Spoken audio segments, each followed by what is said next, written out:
Jeremiah, I got so much stuff to go through. It's going to be brutal tonight. Uh-oh. Brace yourselves, everyone. So John Davidson is going to join us in a little bit. He's just getting changed. We had a last minute change. Jeremiah is filling in. I really appreciate it, Jeremiah. Thank you. Last minute My notice. pleasure. My pleasure. So I'm going to review the testimony by Dr. Sarah Meyer, pediatrician for CDC. She testified at the ACIP Committee about the safety of the COVID vaccines, and she lied. Whether or not she wrote the presentation or somebody wrote it and handed it to her, it's all lies. And I will prove that. I'm going to go back 3 years and show you Exhibit F from my lawsuit. It's 3 years old and it's still leading edge, and it will prove that the vaccine killed a lot of people. It'll prove Massachusetts committed a lot of fraud. And it'll prove specifically what she said, which is myocarditis is all that they're admitting to, except when they admit to the Janssen deaths. Then they admit to thrombocytopenia. They say thrombosis with thrombocytopenia syndrome, TTS. So you'll hear TTS. I'm going to give you a flavor of what her testimony sounds like and looks like. Now, when did this testimony occur? It was June 25th. She has a 28-minute testimony, and I chose her because what she said is exactly what I've done for 3 years. She said that they look for signals in the data. They look at the death data. And if they find any kind of signals, they do a deep dive and they compare it with VAERS reports. And they look in Medicare and Medicaid, basically everything I do. What's really funny, and I'll mention this in the presentation, when I talked to Dr. Latipo, when he was here in Boston, I said, I'd like to talk to you. He says, I'm not convinced of your methodology, John. I'm aware of you. He doesn't know my methodology, but you know what? Dr. Sarah Meyer described the CDC's methodology. It's exactly what I do. So if he doesn't believe in it, and he doesn't believe in the CDC's methodology, the only difference between what I do and what the CDC does is I tell the truth. I am going to tell you the records. She is saying, we can't find any signals. There's no stroke. Let me show you what she looks like when she testifies. And there we go. Sweet. Good afternoon. My name is Sarah Meyer. I'm a pediatrician and the director of the Immunization Safety Office. Today, I'll be sharing an update on CDC's COVID-19 vaccine safety monitoring. The goal of this presentation is to share with the committee how CDC monitors COVID-19 vaccine safety and what we have found through 4.5 years of monitoring these vaccines. Before I get into the details, I want to state the bottom line up front. CDC and interagency partners launched an extensive vaccine safety monitoring program for COVID-19 vaccines. Many potential safety outcomes were rigorously assessed through complementary passive and active systems. Myocarditis has been causally associated with mRNA COVID-19 vaccines. In addition, adverse events common to all vaccines, such as local and systemic reactions and allergic reactions, have been observed. CDC continues to monitor the safety of COVID-19 vaccines. Okay, that's the start. I just wanted to give you a flavor. Yeah, she definitely made a vague statement about the same sorts of injuries that are associated with other vaccines, localized reactions. I'll get to that. Yeah. You nailed it. I'm going to get right into her testimony. John Davidson is coming in. Didn't he play the Invisible Man in the movie? Too much chest hair. Sorry. Although it's a ladies' audience, Miami? right? Is it ladies' night? I can fix this. All right. Before I get going, let's do some introductions here. Jeremiah, tell us all about your radio program, what you do, and how you get into this real quick. Okay, really quick. I host a weekly medical freedom radio show called The Baseline. I live in New York City. I'm a married father of 2 children. I'm a professional musician. I teach chess. Been doing that for a long time. You know, I've had an interesting life. They shut down my ability to make an income with the COVID lockdown measures, lost my job of 20 years, couldn't perform in a music venue. Then when they were finally making employment possible again, oops, one other thing. We have to tell you, you need to take dangerous experimental drugs to return to work. And that's when I said, yeah, I can't do that. And that basically was the beginning of me getting involved in this struggle. And I was lucky to get an opportunity to host a radio show, which I chose to make a medical freedom radio show because I think it's just an incredibly important issue.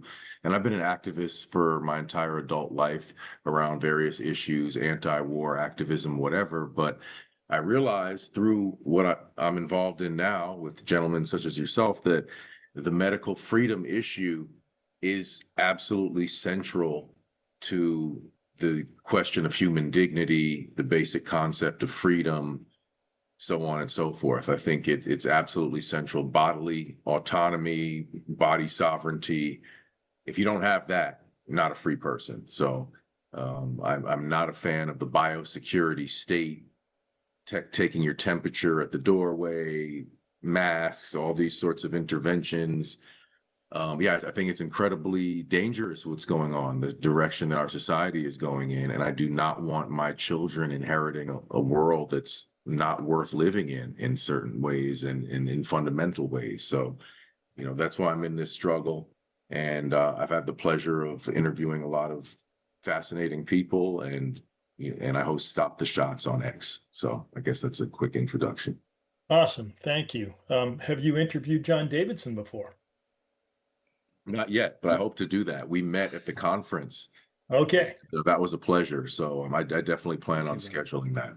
John is a movie maker extraordinaire, and I'll let him tell you his recent movies and if he's working on any other projects, whatever you want to say, John. Hey, I'm John Davidson. I spent about 25 years in Hollywood and started out at CNN. Don't hang up, please.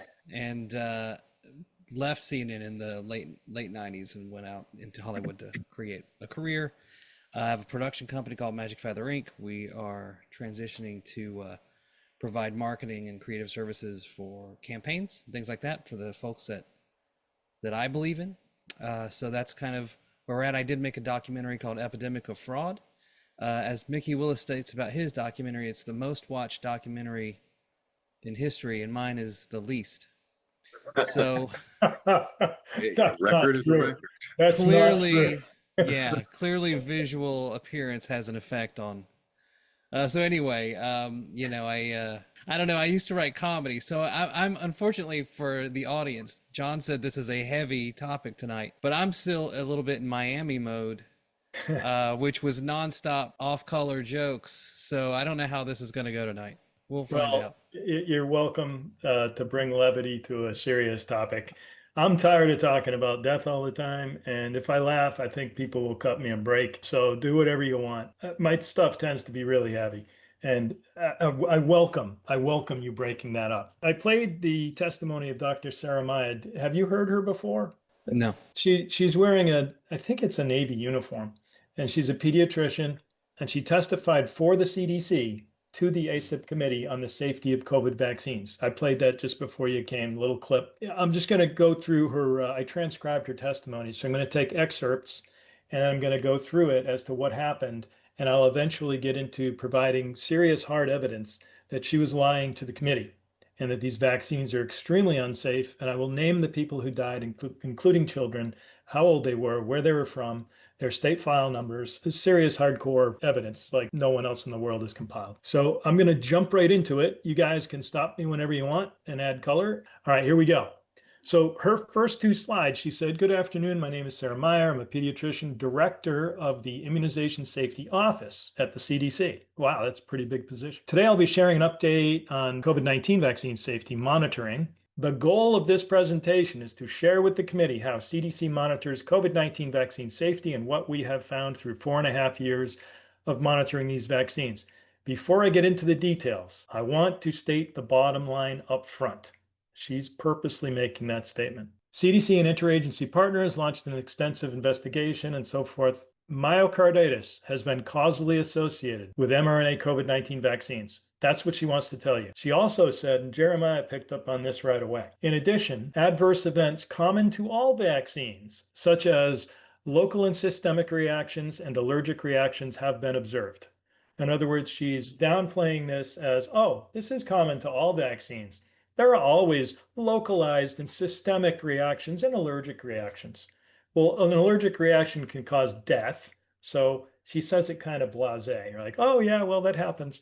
And then systemic, not just local. You don't just get a red arm and a sore arm. Systemic reactions means it's into all the organs of the body. Okay, so again, these are her lines that I called out. "I want to state, bottom line up front, myocarditis causally associated with mRNA vaccines. And then in addition, adverse stuff. So why did she say these things first? That's the first thing she said in the presentation. It's the theme of her entire presentation is to talk about myocarditis. Now, for the audience, I want to define a limited hangout because the CDC, I'll just say CDC for her, or I might say her name. CDC's myocarditis admission is the limited hangout of all limited hangouts. A limited hangout or partial hangout is a tactic used in media relations, perception management, politics, and information management. And here's the important part. A limited hangout gives a taste of the truth that is stage managed and controlled. It misdirects away from the depth of the scandal, withholding key information that could damage the powerful. And then it goes on. The tactic originated in the espionage trade, according to Victor Marchetti, former deputy CIA director. Limited hangout, quote, spy jargon for a favorite or frequently used gimmick of clandestine professionals. When their veil of secrecy is shredded and they no longer rely on a phony cover story to misinform the public, they resort to admitting some of the truth while still managing to withhold the key and damaging facts in the case. The public, however, is usually so intrigued by the new information that it never thinks to pursue the matter further. That's from the Encyclopedia of World Problems and Human Potential. And I have the link there. A copy of this presentation will likely be sent to the ACIP committee members. Why do I say it's a limited hangout? Let's take a look at myocarditis in context of other excess deaths in the time period of the COVID vaccine. So this is the years 2021 through 2023. What is planted in the minds of the public by many doctors on our side, on the, I don't want to call us anti-vaxxers, the truth. We just want truth. There's no anti-anything. We're not against anything. We are for truth. And we've allowed them to ascribe the anti to us. What's planted in the minds of the public through the people they've chosen to be our spokespeople is they talk about myocarditis in young male athletes all the time. If you look at just the category, the cohort, if you will, I hate that word, but I'll use it. Myocarditis males, age 5 through 34, 114 in excess in these 3 years. That's what's planted in the minds of the public. But it's not just males. They're not just young. It's not just athletes. If you looked at myocarditis overall, the excess myocarditis, more than normal, in the years 21 through 23 is 1,145. That's 10 times when you put the qualifier of young males on it. Lymph node cancer is 28 times. Ischemic stroke, 42 times. Immune mechanism, that's your gamma globulinemia and other when you have to take IgG stuff. When you're taking those because you have an immune problem, if you die, that's what it gets coded as, is it's a D8, I believe, D8 immune mechanism. And D8 means it's a prefix for ICD-10 codes. It's 200 times what they're trying to get you to talk about. Pulmonary embolism, 293 times more than myocarditis in young male athletes. Sudden kidney failure, 1,501 times. So you're looking at 150 times more than myocarditis. That's excess acute renal failure. Going up to May, it's 250,000 extra people, more than normal. This is what's unknown, this whole gray area to the general public, because people only talk about myocarditis. I would put to you, I believe this was a limited hangout, and that is why the whole reason she goes to that committee and she specifies myocarditis, and she keeps doing it throughout the presentation. I'm going to go on. Before I do, any questions on this one? I was just going to make a comment in terms of, the myocarditis issue and the fact that, that gets disproportionately mentioned, which you've made so clear on so many occasions. But, just at square one, I just find it really disturbing and distressing. The basic statement, if everything that you were saying was not true, if all these other additional metrics were not even available and it was just the myocarditis, her tone is disturbing to me as a father. So okay, so how many people here have heart problems because of a product that you said was safe and effective to the entire public, insisted that over and over again? So it wasn't perfectly safe, so we were lied to, right? And then you're talking about young people. So these are people who now their quality of life is ruined, their sports careers are over, their lives are going to be impacted, their families have been impacted. How many families are we referring to, ma'am? that you're saying in this very casual, well, some people got myocarditis. So, so you mean people's lives were destroyed? So people thought that their children were taking something that was harmless, that was going to protect them, and now their health is being destroyed. They have damaged hearts. Like, just the basic Yeah. tone of what she said relative to, oh, well, there's some myocarditis. I find that disgusting and disturbing. But then when you add everything that you said, it's like, okay, that's when it takes it to the realm of an incredible crime. But I mean, just the square one statement of what she made, I find really problematic. Yeah, Jeremiah, we may not get to it, so I'm going to say it right here. She goes on to talk about 87% recovered and 90% recovered from myocarditis, trying to make it sound like most of the people recover from it. What about the 10% who don't recover? What are they, dead? Are you just dismissing that?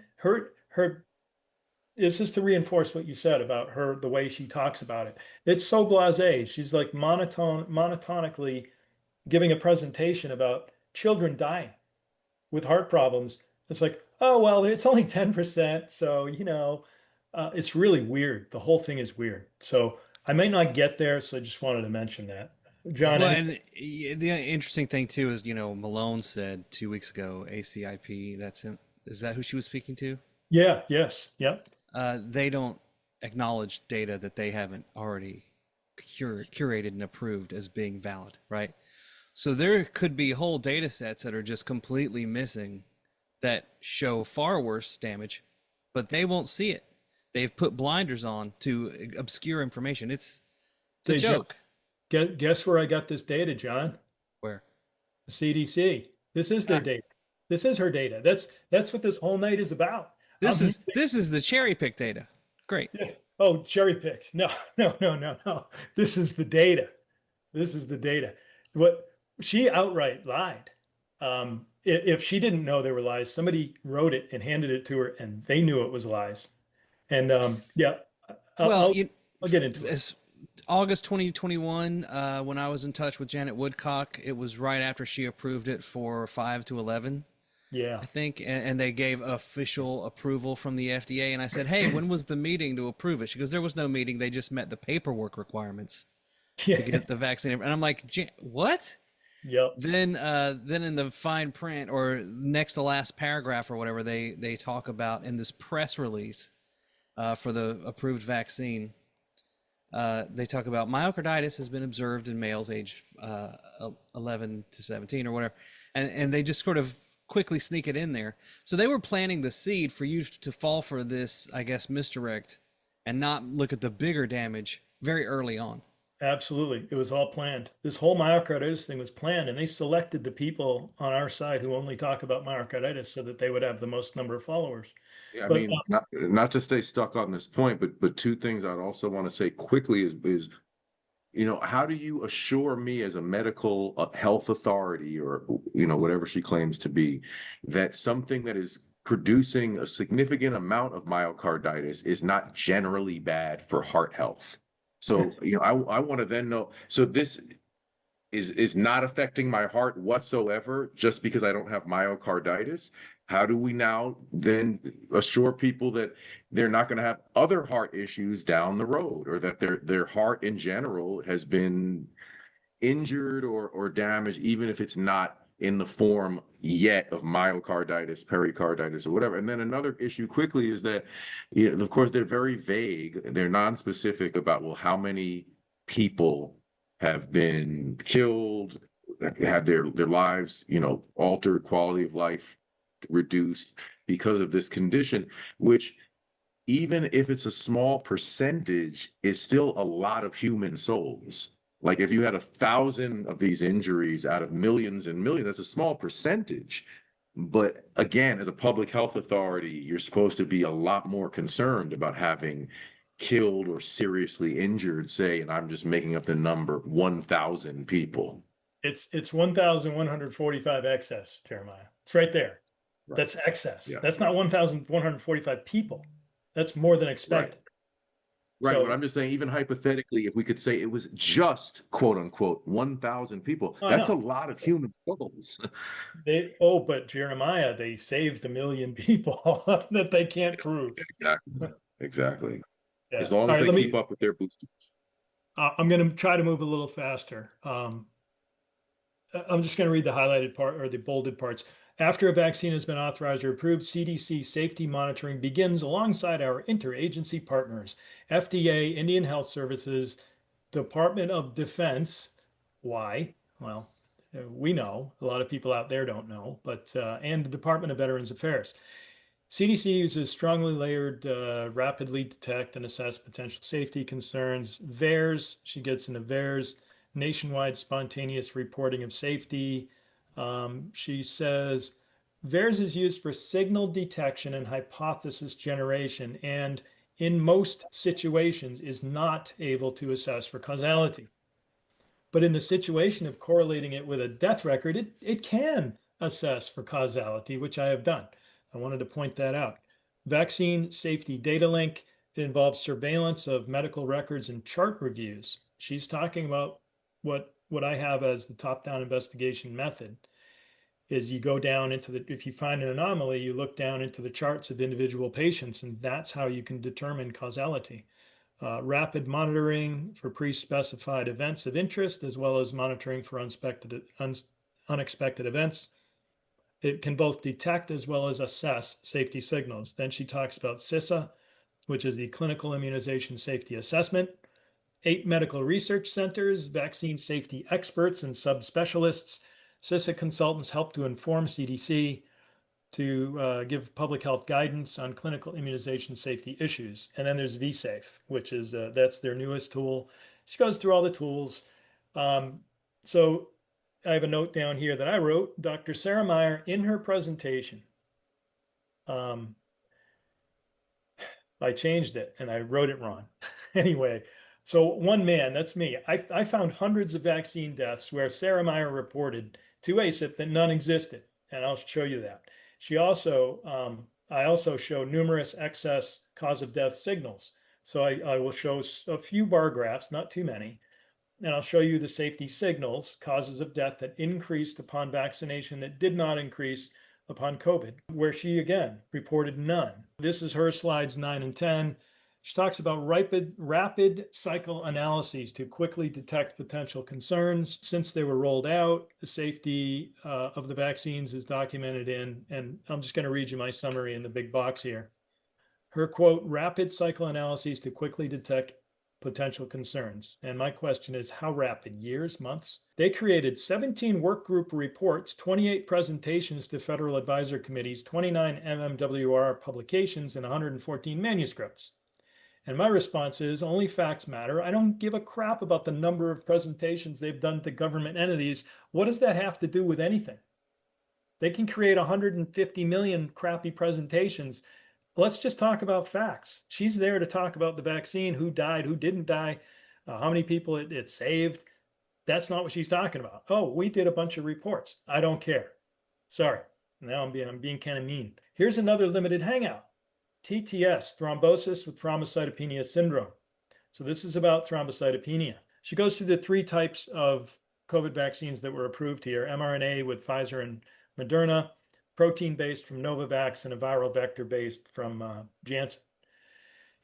Janssen was used in the United States. By 2021, VAERS detected 6 reports of TTS. FDA and CDC put a 10-day pause for the use of Janssen after those 6 reports. And those reports were, I believe, all deaths. By December that year, ACIP issued a preferential recommendation, preferential, for mRNA over the use of Janssen. So remember, it's a 10-day pause in April. That means it was sold 10 days later, all the way through December of 21, at which time they said, well, maybe you shouldn't use that. We'd prefer you use the mRNA. And then by June, this is also in a quote from her, by June 2023, the EUA for Janssen was revoked. The vaccine is no longer in use in the United States. The Janssen experience, this is slide 13, and I'll just read you the big box down here. Janssen experience highlights an example of federal safety system working together to rapidly identify and mitigate a vaccine safety issue. Rapidly. Now, how rapidly? I'll just show you the dates down here. By April 21, they had 6 reports of deaths, and the result was only a 10-day pause. They started shipping it again. By December 21, there was a preferential recommendation to use mRNA over Janssen. And 2 years later, 2 whole years later, rapidly, 2 years later, the EUA was revoked. There were tens of thousands more people who could have died involving thrombocytopenia in what she calls rapidly. That's their rapid response. She's trying to brag about a rapid response. It makes absolutely no sense. And, I'm going to get into facts. These are my opinions, some of these, but, it's a fact that there were 6, actually there were 9. I'll show you that in a second. She made a mistake there. And lastly, okay, here's the 9. I'll get right into it. I'm going to have to read this. And again, this is going to go to the committee members, so it looks like an eye chart for people watching, but I'm reading you the important parts. This is in the CDC memorandum. It's one of my publications that actually has an ISBN number. You can buy it at my site, but I'll tell you what's in it right now. I have enumerated paragraphs in it. In paragraph 49, the title of this section is CDC Response to Journalist Inquiry.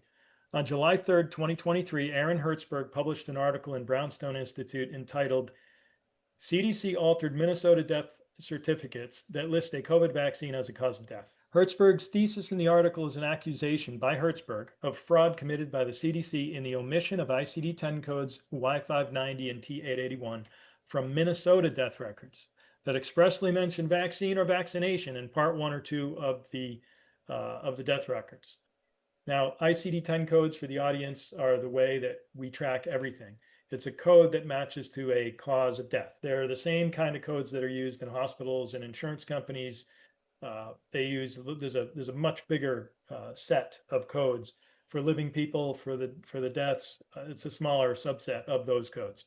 But Y590 means viral vaccine, death by viral vaccine. So here's what Hertzberg actually wrote in the article.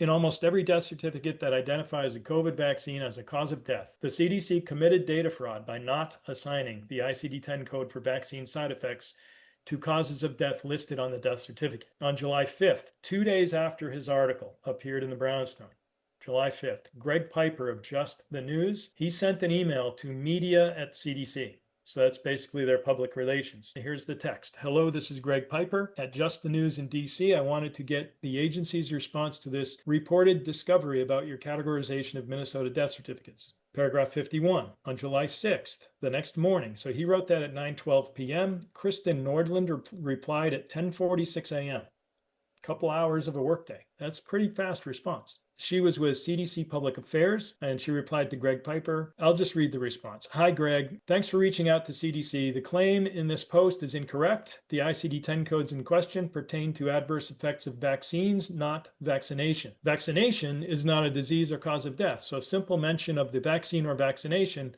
without mention of adverse effects will not get coded.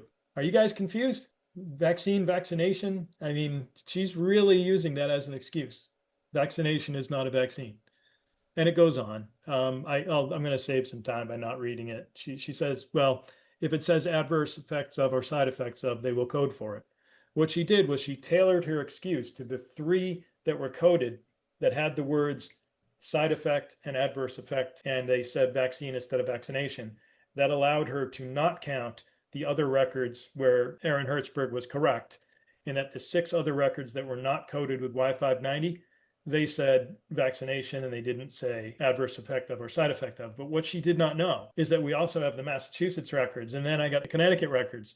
And Solomon Kizito, which I'll show you in a minute, Solomon's record says vaccination, not vaccine. And it did not say side effect of, did not say adverse effect of, and it was coded with Y59.0, making Kristen Nordland a liar on top of Sarah Meyer a liar. They're just making up excuses. So this is proof, and it was 9. Remember, oh, that's why I'll read this. CDC, this is from Kristen Nordland in the same email to Greg Piper. CDC has not detected any unusual or unexpected patterns for deaths following immunization that would indicate that COVID vaccines are causing or contributing to death outside of the 9 confirmed TTS deaths following the Janssen vaccine. So the narrative of the limited hangout of Janssen is both from Sarah Meyer and from Kristen Nordland.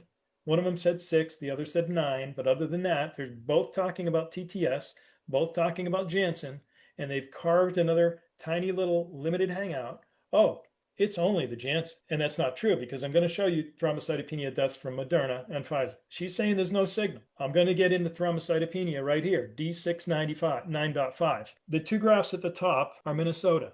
The two in the middle are Massachusetts, and the ones on the bottom are Connecticut. The left side is calendar years. Let's take a look at what's in blue here at the top. And on the right is fiscal years, starting on July 1st. The problem with the data with respect to COVID that a lot of scientists and researchers don't account for is that the entire first wave of COVID was in 2020. It did not span the winter season of November through February. It was March through June, being the whole first wave in 1 year. And then at the end of the year of 2020, the first half of the second wave is November, December. And the second half of the second wave is January, February. So a calendar year in 2020 has 1.5 waves. And usually in a disease, the first wave is the biggest, and the second one smaller, and the third one smaller. So looking at calendar years does not give you an accurate depiction of what happened wave to wave of a disease. But if you look at it from a fiscal year point of view, which I did here on the right, see, there's no signal on the left. It's almost a straight line, except for 2019 as a dip, right? But then you look on the right, this is the same data. It's the same state, the same age group, the same cause of death. Something happened, and this short bar is 2020, 2021. So it's the winter of 20 and 21. That's the second wave. The first wave is in this 26 bar. You probably can't read the number. The fourth one from the right. The third one from the right is the second wave of COVID. The third wave of COVID is this big 44 number that says signal. It's underneath the G in signal. There's absolutely an inflection point. There is a change of circumstances, a change of data, a bunch of more people dying. In fact, if you look here on the right, this is Massachusetts, the one in the middle, but the excess calculation in Massachusetts is 34 people. And I would argue that it's probably about 28 people in Minnesota at the top here. So there is a signal in thrombocytopenia. It is serious. If you look in Massachusetts, you're going along here. Here's 2020, the year of COVID. I thought COVID caused this. Oh, COVID causes it. No, I don't see any signal for COVID. In fact, it's the same as 2019, 2018, and 2015 and 16 are even bigger. 21 is bigger substantially. It's the biggest one so far of all those years. But then in 22, you have this massive one. And in 23, it's still elevated. In fact, it doesn't look like it's big because 22 is so big. There's absolutely a signal here. I don't know what she's talking about saying there's no signal. And then if you do fiscal year, you see what's really happening. It's boom, boom, way up there. When the vaccine is introduced and not COVID, COVID's here and COVID's here and the vaccine is here. And Connecticut, there's the fiscal year is kind of weird. It's like it's all in this one winter, which is the third wave of COVID. But if you look at a calendar year, it's the 2 years. So I think I've proven that there's absolutely a signal in thrombocytopenia where she said they have not found a signal in the other, and I'll get to that in a minute. They haven't found a signal in other things. How are you guys with the graphs? Well, I'd be curious how it was in Kentucky because I heard they had pretty bad batches. I'll address that now if you want. I mean, Kentucky had more honest people. I think that's what it comes down to is they had bad batches because people are more likely to report the VAERS in Kentucky. If they report the VAERS in Massachusetts and somebody finds out, they're fired. Their career is over. Yep. I believe Kentucky has much more honest people than Massachusetts due to behavioral modification through coercion and social pressure within the confines of the health department of either the medical examiners or the hospitals. So I'm not sure that more people died there so much as more people were reported as having died from the vaccine there. That's just my opinion. And I would love to get the Kentucky data. If anybody's listening from Kentucky, get me somehow, get me anything from there. Yeah, I mean, if we could question or cross-examine that lady, one question I would ask is, when you say that there were 9 deaths associated with the J&J, how do we know that that's not significantly underestimating the actual harm that's done? So how do we just say, oh, it's 9 and we know that there weren't more deaths that weren't reported or what have you? How do we settle on that number that's 9? But then also, again, 9 human souls. Even To me, I try to think of an analogy. An analogy that comes to mind is like people dying at an amusement park. Would the owner of Great Adventure say, "Hey, it's really fun to come to Great Adventure. Only 9 people died here last year." Yeah. Like you said, this was safe, period. You didn't say anything about me dying or my kid dying. So I'm thinking, oh, I can't be hurt by this. This is just something to protect me and my family. Well, 9 people died as far as you know. Jeremiah, I have Janssen deaths. I can tell you their names. I may get to them. I mean, the night's going slowly right now, so I might not get to them. But if I get to them, I'll show them to you. And they were after the pause. In other words, they had stopped that vaccine. Those people might be alive today. After the pause is when these people died, and I have the records. What's this one about? Also, there was another quick point, and maybe you know something about this, John, but is it true that it was actually J&J or Janssen, whatever you want to call it, that pulled their own EUA?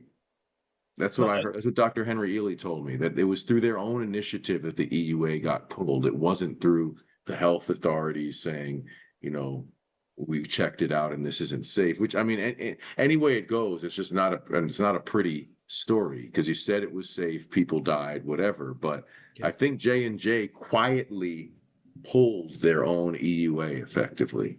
I think you're right. I don't remember specifically. I didn't write it down, but as I remember, they stopped selling it. And you heard her, she's taking credit for that, for the CDC, because of their rapid response. I'm going to try to move a little bit faster, although I do appreciate the interaction, so don't stop. Sequential testing using automated ICD-10 codes, comparing incidence of outcome, vaccinated versus non-vaccinated. If a potential signal is detected, we do chart reviews. So everything she's saying that they do is what I've done. And if you were to look at my Substack called Top-Down Investigation, Bottom-Up Quantification, subtitled Epidemiological and Public Health Vigilance System. Top-down investigation, I'm just going to give you the overview of what I said and what I told Dr. Latipo and what she just said, right? So obtain, verify, and clean up the record level source databases, record level source database, databases. To begin the analysis, do all-cause hotspot detection and investigation, automated learning and public health analysis using Monte Carlo sweeps across all variables. That means basically you just run permutations of all variables. Just do everything. Because our computers are so fast now, compute resources are basically free. There's not too many variables here. You would think there's a lot based on the number of files that would be generated, but from a computer point of view, this can be done very easily. I mean, we used to simulate circuits that had 1 billion transistors on them, and those 1 billion transistors were switching 1 billion times per second. So it's 1 billion times 1 billion to simulate a single second of operation. This is easy, I'm telling you, very easy. Correlate databases and evidence sources. I mentioned VAERS, Medicare, Medicaid, vital records, which is death certificates, immunization information system. Those are the same things she mentioned in her testimony. And then do a forensic investigation of individual records. She calls it doing chart reviews. That's the same thing I said. I have the same methodology, which I was shocked to hear. I'm listening to her. I'm like, I knew that my method was the way they should do it. And now she's telling me that's what they do, but they're not doing it. She's lying. They know what to do, but they're not doing it. Oh, and then bottom-up quantification. Once you've done the drill down to assess causality, and you need the charts. You need to look at the vital signs every hour, the blood labs every day, the imaging, the medications that were given to the minute, the food, the drink that they had. You get all that on a timeline. That forensic investigation will likely tell you what caused the person's death. So then bottom-up quantification. Once you know causality, if you know that this patient died from thrombocytopenia 5 days after the vaccine, and this one died of thrombocytopenia 4 days after, and this one died of thrombocytopenia 5 days after, you get 4 or 5 of those. And then you look and you say, wow, there's 13,000 extra thrombocytopenia deaths in the United States last year. You can pretty much attribute most of them to the cause that you just discovered. And that's the method I propose. What Meyer said, that CDC does investigate, is exactly what SumoLogic LLC, that's me, my company, has done for 3 years. But where CDC found nothing, I found massive COVID overcounting. COVID vaccine caused death evidence deleted, and hundreds of vaccine-caused deaths. And here's the myocarditis limited hangout. But the important part is what she says there were signals of, that then they investigated those signals and found nothing. And here they are. Quote, 8 statistical signals have been detected through VSD's weekly rapid cycle analyses: acute myocardial infarction, it's a heart attack; venous thromboembolism, clots in veins; immune thrombocytopenic purpura, ITP, that's thrombocytopenia purpura. You've seen Alexis out in California, Lexi in California. When you get those purple, you get thrombocytopenia purpura. The purpura is all that purple around on your skin. It's very dangerous. People think it's a rash. It's not a rash. It's an extremely dangerous situation. Ischemic stroke, seizure, Guillain-Barré syndrome, Bell's palsy, and myocarditis. Now remember, her summary after talking about this: an increased risk for myocarditis following mRNA vaccines. And then here's the key part: there has been no clear or consistent evidence of a safety concern for the other outcomes I mentioned. And that's the heart attack, thrombocytopenia, clots, stroke, seizure, Guillain-Barré, Bell's palsy. There's no safety concern for those. There's no signal. Oh, really? I just showed you thrombocytopenia. There's a strong signal. Thrombocytopenia is shown to be a signal despite Meyer's testimony. So let's look at ischemic stroke. She's saying there's no ischemic stroke to worry about. Okay, so I'm going to get into it here. She wrote, no clear or consistent evidence of a safety concern for ischemic stroke and the others, right? This is cerebral infarction for the entire United States. The excess for the 15 to 44-year-olds on the left side here, just 15 to 44s, is 470 excess across the United States. That's a single code, and that's only for ischemic stroke. This is not with all the major hemorrhagic strokes that are occurring. If you look at all ages, because blood vessels in older people are more apt to fail, and clots are more apt to form and clog those vessels. 32,934 in excess. That's almost 33,000 excess. 33,000. No concern there. No concern about 33,000 people of all ages in the United States. And you can see the graph. I mean, it's going along flat, but then it's going up, and then it jumps. When it jumped was in 22. 21, strangely, isn't that high, but in the younger people it is. And I can tell you why. Older people died in 2020 and 2020 and 2021. They can't die twice. They were wiped out in the hospitals in COVID. They were wiped out with all kinds of causes that old people die from when they also get a bad flu, or I believe COVID's a real disease, and it really did kill a lot of old people. But what the problem is when you kill a lot of old people, they can't die twice. So that number should be much lower. It was backfilled with younger people. That's why I put the 15 to 44 here. I wanted you to see that in 2020, it wasn't up. If COVID causes this, like doctors, well, COVID causes that too. Oh, really? Let me move this out of the way so you can see this.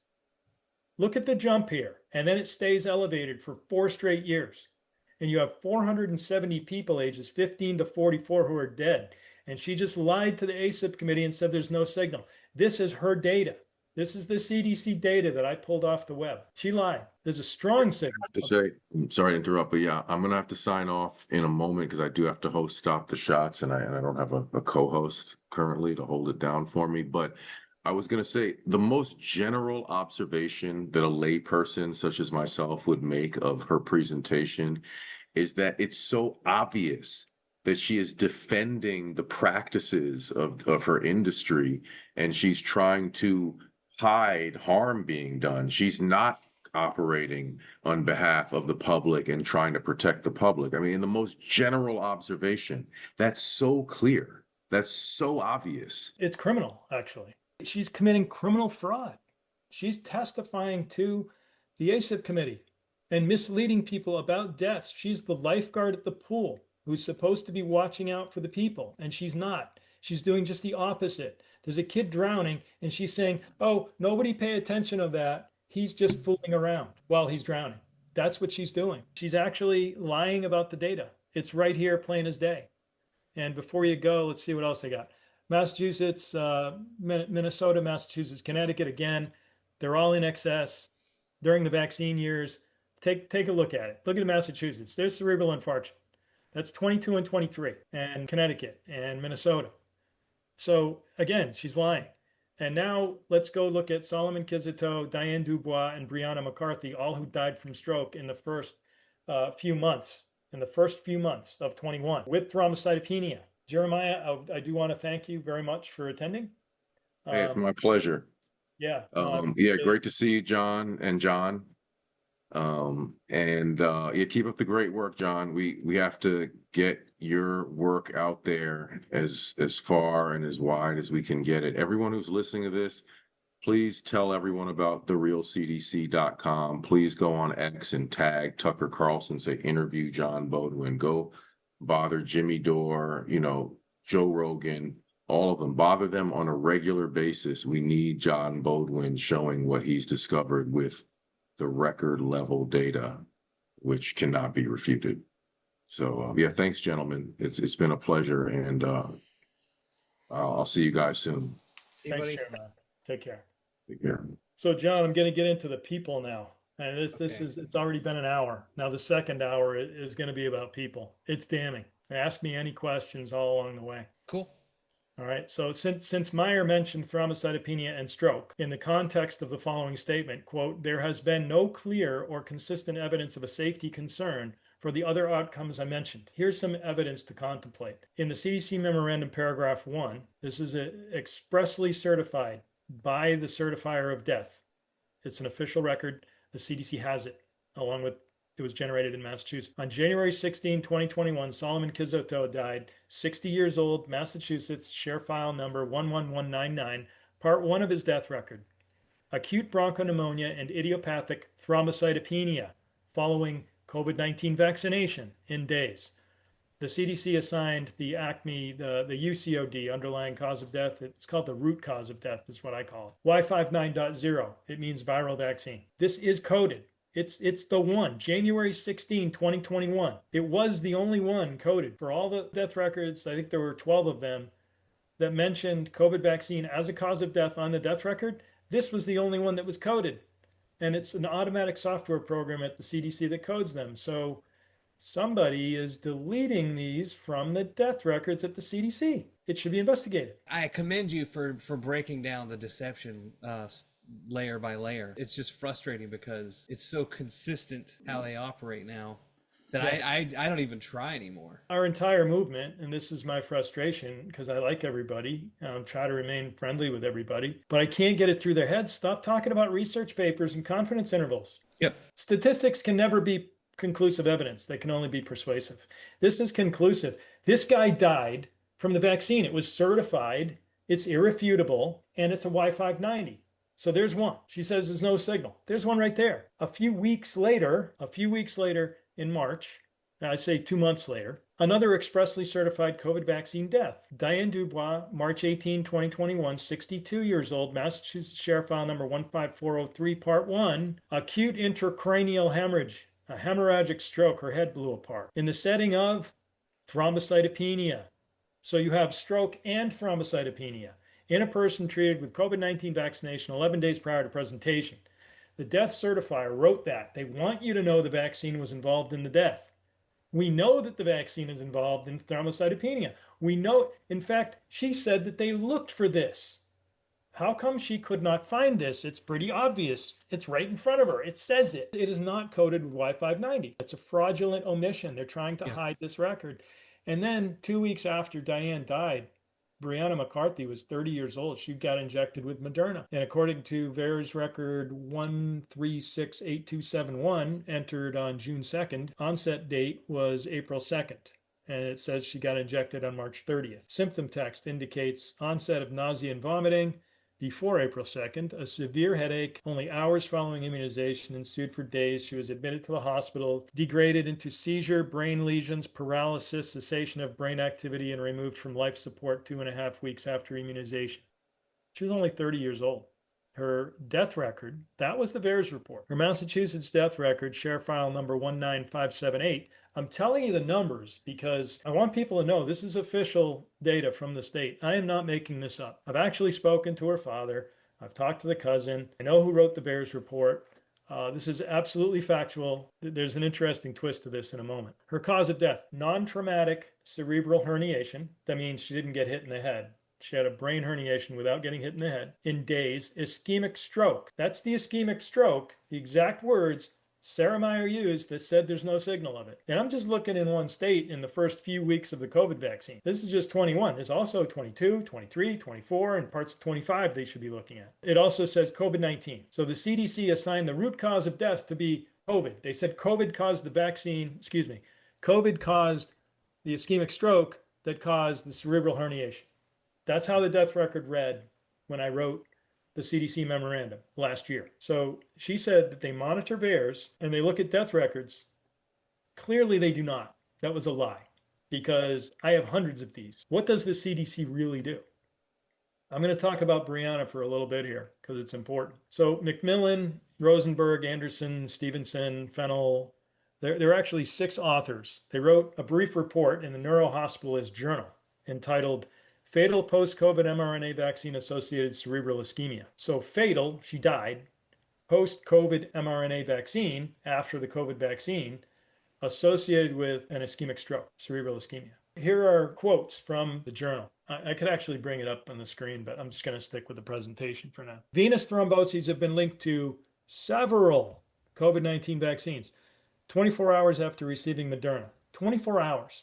It actually was less, but I'll give them the 24 hours. 30-year-old female developed severe headache, scattered cortical thrombosis, ventricular drain placed, continued intracranial pressure, hemicraniectomy, but intractable cerebral edema resulted in her death. Another quote, a 30-year-old woman, here's an important part, asymptomatic for COVID infection 3 months earlier. So remember, I read the death certificate that said she died from COVID. COVID caused the stroke. Yeah. But she reacted to the vaccine within 24 hours and she had COVID 3 months earlier asymptomatically. So you know how much of a lie her death record was. And they knew when they wrote it, they knew it was a lie. Bifrontal headache, 24 hours, Moderna, new left hemiparesis, tachycardia, which is fast heartbeat. Labs were notable for mild thrombocytopenia. So she had that too. The patient expired from refractory cerebral edema, leptomeningeal, perivascular, and focal intraparenchymal infiltrates of CD8 and CD4 positive T cells in association with intravascular thrombi. Now, John, I know you talk to a lot of the same people I do. You've heard these terms before. You know about CD8 and CD4 T cells. You know that her body was attacking itself. Yep. Diffuse endothelial damage, that's the inside lining of vessels, vessel wall inflammation. Diffuse endothelial damage and vessel wall inflammation seen on pathology suggesting underlying prothrombotic state. She had clots and T cell inflammatory response. And here we go. What's in green? A number of case reports have demonstrated cerebral venous sinus thrombosis and systemic thromboses post-COVID-19 vaccination. While this patient did not have a CVST, I want to be clear, Brianna had an ischemic stroke, not a hemorrhagic stroke of a CVST. CVST has been previously associated with COVID-19 vaccination where thrombocytopenia is frequent. So let me go back a slide. I'll read just what's in green. Several COVID-19 vaccines, venous thrombosis, so clots from several COVID-19 vaccines, not just the Janssen, not just the Janssen. She had Moderna. So you get the several reports, you get a number of case reports, thrombocytopenia is frequent, and then you look in the conclusion. VAERS produced no similar cases suggesting the condition is extremely rare. That's the conclusion of the article, John. Crazy. Yeah. Several, a number of, frequent, extremely rare. Because you have to play the game and use the required words, extremely rare, in order to get published. That's the situation we're in. There's no way around this. I would love to talk to a pro-vaxxer about this whole thing. So I just showed you ischemic stroke and thrombocytopenia. Just simple examples. I'm going to go faster through a massive number of people who died from these things, but just the ones I showed you. Meyer was wrong about the ischemic stroke, there being no signal. She said there wasn't any signal. There is a signal in the data. Causation is established in the records. The death certifiers even said so. Yeah. She has these records. These are the same records she has. So she's lying straight out. Thrombocytopenia, she's wrong again. There is a signal. I showed you that in the data. And then I showed you records, 3 records where it said thrombocytopenia. They all died from the vaccine. Last year, in the middle of 24, after I've mentioned it in 2 books, several articles, and I sued the governor, the public health commissioner, the chief medical examiner, and 4 individual medical examiners of fraud on death records, which Exhibit F included Brianna. And Brianna's father was telling the state, fix the record, fix the record. They finally added COVID vaccine to her death record. Her death record now says Y590, but John, they added it after COVID. COVID is still the root cause of death. So if you read the death record, it reads COVID caused the vaccine that caused the stroke that caused her death. That's how insane these people are. Yeah. This is important. How many deaths actually had Y590? John, she said there's no signal. Y590 is the vaccine signal. That's the code used to track it. And the CDC does assign the code. So you ready? 2010 through 2019, there were 15 total Y590s. 15 in 10 years. The signal's so small it doesn't show up. In 2020, the year of COVID, there were 0, because we're talking about a vaccine death. And then there were 195. This is in the CDC records, 195 in 21 and 272 in the last 4 years. So what she says there's no record of, and they only have the 9 TTS Janssen, it's an outright lie. Their own data. I just did this yesterday, John. Yesterday. Yeah. 195 and 21, 47, 12, 18, 272 of them. I'm going to show you some of the Y590s. On June 7, 2021, Michael Williamson died. He was 16 years old in Connecticut. State file number 20210701370. Part 1. Stress cardiomyopathy following second dose of Pfizer-BioNTech vaccine. I even have the spelling error that was in it. It says Vocid instead of COVID. James Gill, MD, is the death certifier. He happens to be the chief medical examiner in Connecticut. When people talk about the 2 Connecticut people who died that there was a report written about a few years ago, only one of them was from Connecticut. People assume they were both from Connecticut. But this is he. This is Micah. You know, I lost my son and I get so mad when I see this.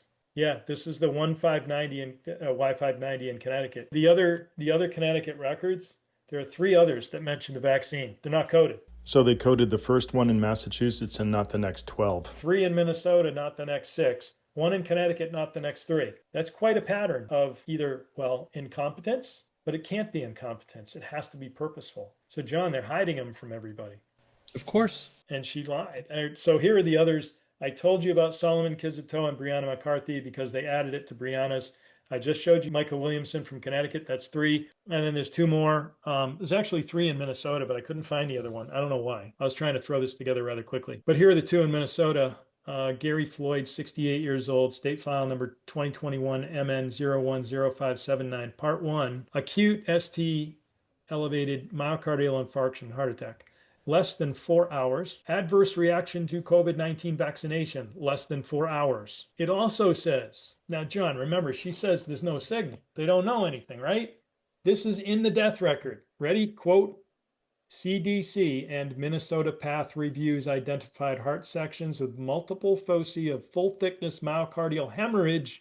So heart is hemorrhaging and inflammatory cell infiltrate. John, the CDC was reported to them specifically. They knew about it. And they're saying, oh, no, we don't have any. Yeah, you do. He was 68 years old and he didn't deserve to die from the vaccine. But if he did die from the vaccine, which he did, and it says it right there, they should at least be honest with the American people. They can't. They're going to have to be, or there's going to be hell to pay. And it's not going to be a vote. When you're that tyrannical that you're killing the people to the point where everybody's going to know somebody, and when they losing their kids, losing their parents, when it really hits Americans that their government killed 1 million people, I wouldn't want to be them. I think 1 million is light. You're right. It is light, but I can only prove 1 million. I can prove 1 million. Well, you could always just use the COVID presumed positive. I mean, if we can presume everything was positive for COVID, we can also presume everything was vaccine injury. Yes. Touch door action, right? And hospital homicides. That was pretty bad. But yeah. You know, I'm going to distract for a second, but, you know, my whole NIH gate thing is shows that the NIH and National Cancer Institute, they knew that spike was suppressing P53 and was going to result in lots of cancer increases. Yeah. My father-in-law died after his 5th dose. Oh my God. He developed this esophageal cancer rapidly. Ironically, the weekend that I got my information from the NIH that they were refusing my FOIA request. I was with him, my father-in-law, in Vegas, April 2023. And it was one of the biggest tweets I ever had before they really turned the screws on my account. I was telling him about it, and he just looked at me like I was crazy. Went out and partied with his friends the rest of the weekend. 4 months later, he's like, I'm having problems swallowing. Wow. And 2 months later, he'd lost 30 pounds, couldn't eat food anymore, had esophageal cancer. The hospital, the hospital processes you through. I'm thinking to myself, okay, this cancer experience is going to be different now, right? We're going to be cell typing. We're going to be DNA testing these cancer cells to see exactly what we're dealing with, right? Know the face of the enemy. We don't do any of that shit. What we do is we regurgitate the same failed system that says chemo and radiation first. And they spent 6 months torturing a starving to death man with chemo and radiation before they ever cut out the tumors. Wow. And then they cut out the tumors. He couldn't keep food down, really. Like, he had a G-tube, but they took it out, and he died, and it was the most horrific death I've ever seen. I didn't think a person could be that skinny and technically even be alive. How do you quantify those deaths? You can't, because they're not testing for any vaccine relation in the tumors. They don't want to know. I think I've been told, oh, well, you could send, tumors out to Germany for a test. Yeah. You think Kaiser's going to do that? You think UCLA Medical's going to do that? UCLA would never do that. You think UCI, right up the street, they helped develop these vaccines. They're not going to do that. These people, they're not our friends. They're not on our side. No. If all things are equal, if we really are dealing with a biological warfare event, why would anyone assume that people would perform that action in a bubble, a singular attack of vector, right? They came from every angle. We just have refused to connect the dots because you're called a conspiracy theory if you say that. Yeah, that's what I do, though. I mean, I look at the whole system, and I used to war game out the deals that I was putting together among very large companies, Lockheed Martin, Raytheon, General Dynamics, Honeywell, and so forth. And I recognize a lot of stuff they do because it's exactly what I would have done. Everybody just thinks of going at somebody frontally if they've never understood strategy. I'm mostly about flanking, but fragmentation is a good strategy if you have enough people. Choke point is a great one. The only time you go frontal is when you have the overwhelming advantage. Yes. That's it. Let me get to 3 years ago. You ready? 3 years ago.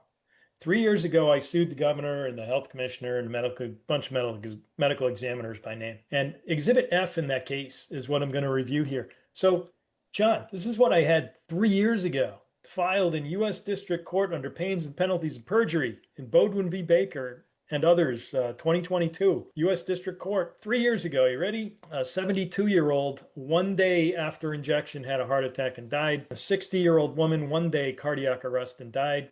2 days, brain bleed, died at 67 years old. Same day, respiratory failure, 70 years old, died. 1 day, died from a hemorrhage at 52 years old. When I say 1 day, that's a day after vaccine. That's to onset of symptoms. So some of these people died 3 or 4 days later, but the onset of symptoms was in blue here. So 1 day hemorrhage, 3 days cardiac arrhythmia, 54 years old. Same day, cardiopulmonary arrest. Died same day as the vaccine. 1 day heart attack, 5 minutes cardiac arrest for a 69-year-old. Oh, the heart attack was a 47-year-old. This is just Massachusetts. 59 years old female, 2 days cardiorespiratory arrest. 53-year-old male, hours. Onset of symptoms was fatigue and hours, died in a couple days from clots. 63 years old, 3 weeks from a pulmonary embolism. 70 years old, 1 day from cardiac arrest. 1 day cardiac arrest, 69-year-old. 86-year-old just after booster. So it says he died just after booster. And then the last one here on this slide is 59 years old, 2 weeks, pericarditis. We know it's from the vax. Here are some records. I already showed you. So the first one is Solomon Kizito. There's no names here. I just put the SFN numbers in Exhibit F. Second COVID vaccination was given 5 days before death, and she developed fever and mental status changes shortly after getting it. This is what the person wrote in the death record. It's a medical examiner or a doctor. It's probably a doctor attending at time of death. This looks like one of those because they write like sentences. So think about this. Fever and mental status changes shortly after getting it. I've read, John, over and over, people with dementia, they get the vaccine and it goes south real fast. I mean, they get violent. They start hitting people and swearing. Some people get really violent because their brain is leaking and they don't have control over the anger section of their brain. And they die 5 days. She died in 5 days. It says it right there. Here's another one. Received COVID vaccine prior week. Here's Diane Dubois. Intracranial hemorrhage and disseminating of thrombocytopenia, congestive heart failure, COVID-19 vaccination, cardiac arrhythmia, and a 59-year-old COVID vaccination 2 days. So 2 days after COVID vaccination at 59 years old, and it doesn't say anything else. It wasn't like obese and all that stuff. Cardiac arrhythmia, recent COVID. Here's one, John. You ready? Recent COVID-19 vaccine on date of death. It's pretty recent. Cardiac arrhythmia. And then Guillain-Barré, cerebrovascular dementia, Guillain-Barré, 5 months. That's how long it takes to die from Guillain-Barré. 5 months after vaccination. No question about it. And then I go through Eden. Did I talk about Eden? She was 17. This is the VAERS report, and I correlated it with a death certificate that's below it. And again, this is in Exhibit F from 3 years ago. Massive intracranial hemorrhage, acute intracranial hemorrhage, so it was sudden. Large intraventricular hemorrhage, massive brain swelling and infarctions, decompressive craniectomy. Headache started around 3 weeks prior to event that delayed dose of the second vaccine. Headache was so severe she saw the PCP, primary care physician, twice, and the headache lasted a week. It then resolved and she got her second vaccine. And then she died of a massive stroke called a cerebral venous sinus thrombosis. That's what they wrote in the report about Brianna, where they said CVSTs are common for several reports or a number of reports where thrombocytopenia is frequent. And here's a 17-year-old dying 5 weeks after Brianna. And then here's Cassidy, 7 years old. Chapter 1 of my book is Cassidy. The VAERS report. This is the prior vax, so the first dose. Severe nausea and vomiting from 5 minutes post-vaccination and for the next 8 to 10 hours. Here's the second vax on January 13th. Spike to 103 fever, severe stomach ache. Didn't have a bowel movement since the day before vaccination, which makes it 3 days. And then they repeat first vaccination caused vomiting. And they repeat that. Now here's the death record. The only thing listed in part 1 of her death record, complications of coronavirus 19 viral infection.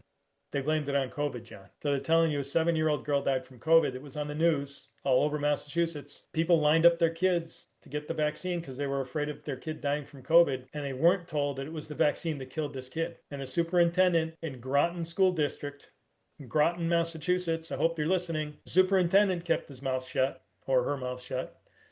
The principal of the school, the teachers, the school nurse, and anybody else who knew never opened their mouth to say that this little girl died from the vaccine. And the VAERS record is anonymous, but I have all the death records and none of them match except Cassidy. And Can I hear something fun? Yeah. You know how the FDA just approved the vaccine for babies? Yeah. For Moderna. So back in 2022, May 7th or 8th, for those who did watch my movie, there's a little girl in a section about medical gaslighting, and her name is Riley Jones. I was contacted randomly, kind of one of these divine connections that just sort of happens, while I was on a road trip to North Carolina. I woke up the next morning, I was just trying to decide, should I drive back to Georgia or should I drive to DC and get some B-roll footage of DC? Because I had a feeling I would be doing things like this event. I get this call and she wants me to come meet up with her family. Her daughter was vaccine injured. Riley was 9 years old. You know, and at this point I had only done 2 or 3 interviews. So I said, well, sure, I'll go interview you. Where do you live? I thought I would just deal with it later. But then I was like, okay, God, I'll look. And I said, where do you live? And she goes, we live in Virginia. And I looked on the map, and if I went to DC to get the B-roll footage like I was contemplating, she was a 5-minute exit off the freeway and I was like, well, I'll be there in 2 hours. Is that weird? It was a little strange to randomly email somebody and he's at your house 3 hours later. So I was at their house and I did this interview and this kid said the most amazing stuff. Sometimes you have these experiences. You're like, okay, I'm being hacked. Something strange is happening. Yeah. This kid could not have been part of any sort of agency plan. She was perfect. She said all this amazing stuff and turned into a pretty big, one of my first early interviews that got some attention. I left there and said, well, I guess I'm on my way to DC. I go to DC, take some pictures, get some video footage. And then I think, well, you know what? I'm going to drive by the FDA in Silver Spring. So I drive by the FDA. there's a protest out in front of the FDA that says no EUA in May or something like that effect. And I was like, I wonder what they're protesting. It was a weird looking protest. They had like stuffed animals on a table. And I go and I park the car and I walk over while they're taking down some of the stuffed animals. It had just ended. And this woman's walking by and I say, excuse me, ma'am, can I ask you a question? She was, sure. And I said, what are you guys protesting? She says, oh, the Moderna vaccine is not approved for the babies yet, and the FDA is making us wait until June to get it. Oh my God. And we need to, get the babies to protect them. And I said, and I was as cautious and gentle as I could be with her. And I said, you want more vaccines? And she goes, yes, to protect the babies. And I said, have you spoken to any of the families of the people injured by the vaccine? And the woman turned around and ran off. And I was like, these people are real. Stop pretending like they're not real. And so then I got some pictures and whatever else, but it was a very strange thing. Later, we learned that the organization behind this protest, which by the way, was a staged protest. Yeah, it was, it seemed, and they had like hired this like street bum band to come out and play like guitars and stuff. Like, it was so weird. The stuffed animals were supposedly to represent the 600 children that died with COVID in the past 6 years, or in the past year. Because it's not from, it's with. But they call it from if they can. So we learned that the organization behind it was run by a woman whose child, she was a data scientist. She worked for a company that works in tandem with health agencies. She had posted a few months, like a year earlier, oh, I'm so happy that my newborn is able to get antibodies from my breast milk. And if anybody has any questions and wants to know how safe and effective it is, just let me know. And some people had found this, they had screen grabbed it, and next to the screen grab was her, about 6 weeks later, announcing that her baby had died. And then the New York Times... I just want to interrupt. Are these the jokes that you promised me? I'm just kidding. Yeah, they're not very. There's no punchline, unfortunately. It's more of just a punch. It's just so heavy, man. We can't get away from this stuff. But go ahead. Yeah, a few months later, or shortly after her baby dies, the New York Times writes an article about how her baby died, and then the anti-vaxxers came, and also this person that ran this thing that was trying to get more people's babies vaccinated. She was also part of Shots Heard, I believe. I know they talked about her in the group. So the terrible thing is, and I saw this, and I was like, imagine you've just experienced this, right? You've gotten the shot, you trusted the science, you've not only trusted it, you live off of it, you survive off of it, you lose a child, and then your solution is to push vaccines onto everyone else's child. Yeah. When I saw that, my brain just said, oh my gosh, this is like Solomon, like the woman whose baby died, wanting to cut the baby in half to punish the other woman's baby. Like, there's something just sinister and dark about it. And I've never went public with the story or identified who she was because she lost a child. And I'll say a name here so that you don't have to. There was a girl in Western Mass, Anna Burns. She was 16 years old. She died from myocarditis running cross country, I think at the end of 2022. I have her obituary here. September 13, 2022. So she dies of lymphohistiocytic myocarditis running cross country, 16 years old. 10 months later, there was an article written, not an article, a study done. It was kind of this weird study in JAMA, Journal of American Medicine. Anna Burns was from Amherst, and that's where UMass is. So people out of UMass Med Center, Amherst, they wrote the paper, but the person who put the paper together, she wasn't an author, but she was at the bottom. She was the advisor to the paper, and she came up with the concept of the paper. The paper was, how do they get doctors banned from typing on social media that the vaccine is harmful or any vaccine misinformation? They wanted to stop doctors from having the right to post on social media about vaccine misinformation. 10 months after Anna Burns in the same city, Amherst, died of myocarditis, the person who is the advisor is Dr. Sarah Goff, Goff. She's Anna Burns' mother. She's the mother of the girl who died of myocarditis. 10 months later, she's writing to stifle doctors and shut them up from talking about the vaccine causing myocarditis. When they talk about, when the real crazies kick in and they start talking about, sacrificing your children to Baal or whatever, Yeah. or Baal or whatever. Wow. Uh, Moloch, this really. I mean, Moloch's the one with Moloch, the yeah. hands out with the baby in the fire, It's a baby This sacrifice. this is so It's real. It's so sick. Now, I'll tell you, there was a mom in 2019 or 2018 whose baby died after getting a routine vaccine schedule. And she woke up and the baby was dead. The cops didn't blame it on the co-sleeping, but did acknowledge that she had co-slept with the baby. It's Yeah, I found that in so many, John. yeah. They blame the parent. Brandy Zadrozny, the NBC reporter that everybody loves, proceeded to write an article about her. The woman did not want to be famous for this. She was very eager to not be famous. She didn't care really that the anti-vaxxers had tried to use her information to point out the issues. She was just suffering, right? Yeah. So Zadrozny does this article in tandem with another journalist, and I use that term loosely. Yeah.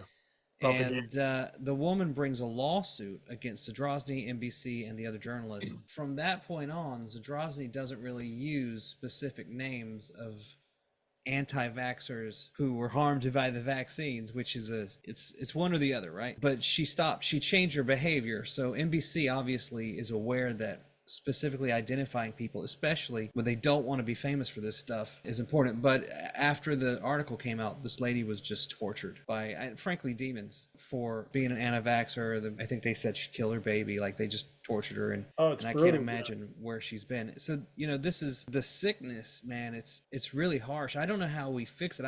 I feel like we need some sort of almost like therapy mechanism to counteract the brainwashing, but I don't know how to do it. They talk about comedy. It's hard to laugh in this environment. Yeah. I mean, it's hard to make jokes. I mean, we made the Thrive in 25 event. The goal was to really be positive and find some way through this that doesn't put us in this state of perpetual despair. You know who I had to speak after? Yeah, it was the injured, right? It was the 4 women who lost their two lost husbands, one lost a child, and one lost a parent. People whispered in my ear. I got a text like, you gotta say something. I went up there and I just blew it. I was pretty upset.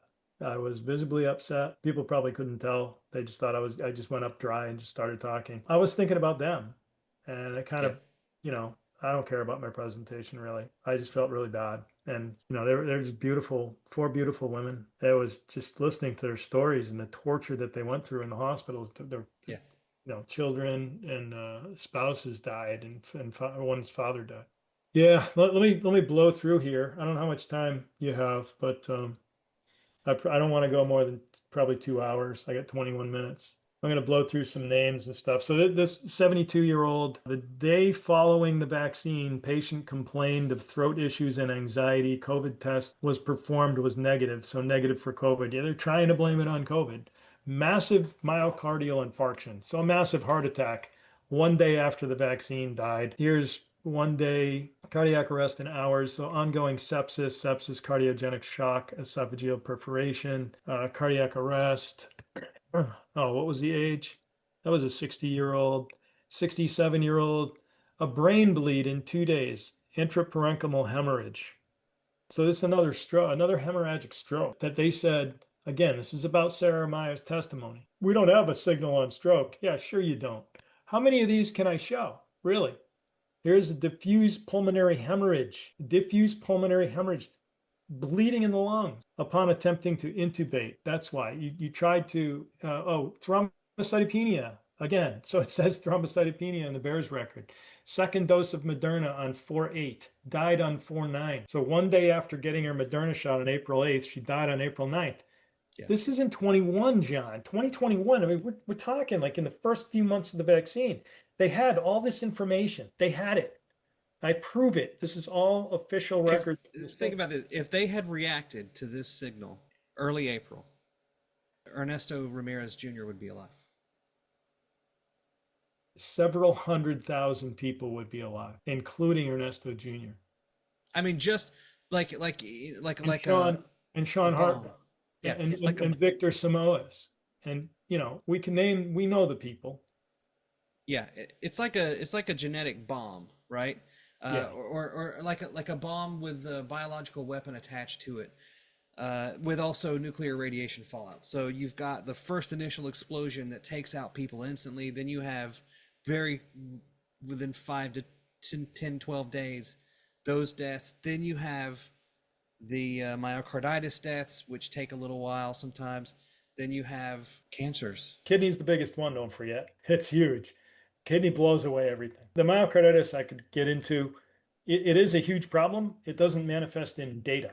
So if you're trying to use statistics, you're not going to find it a compelling argument. The problem is you don't do the autopsies to see that it's myocarditis, and they just attribute it to AFib or cardiac arrest or cardiac arrhythmia. Those are all likely myocarditis after the vaccine. And here's one right here.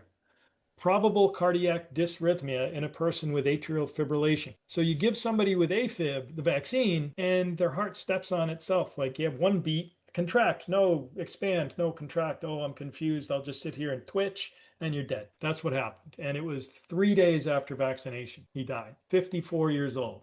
54. The 67-year-old vaccination at noon. Here's one of the Janssen ones.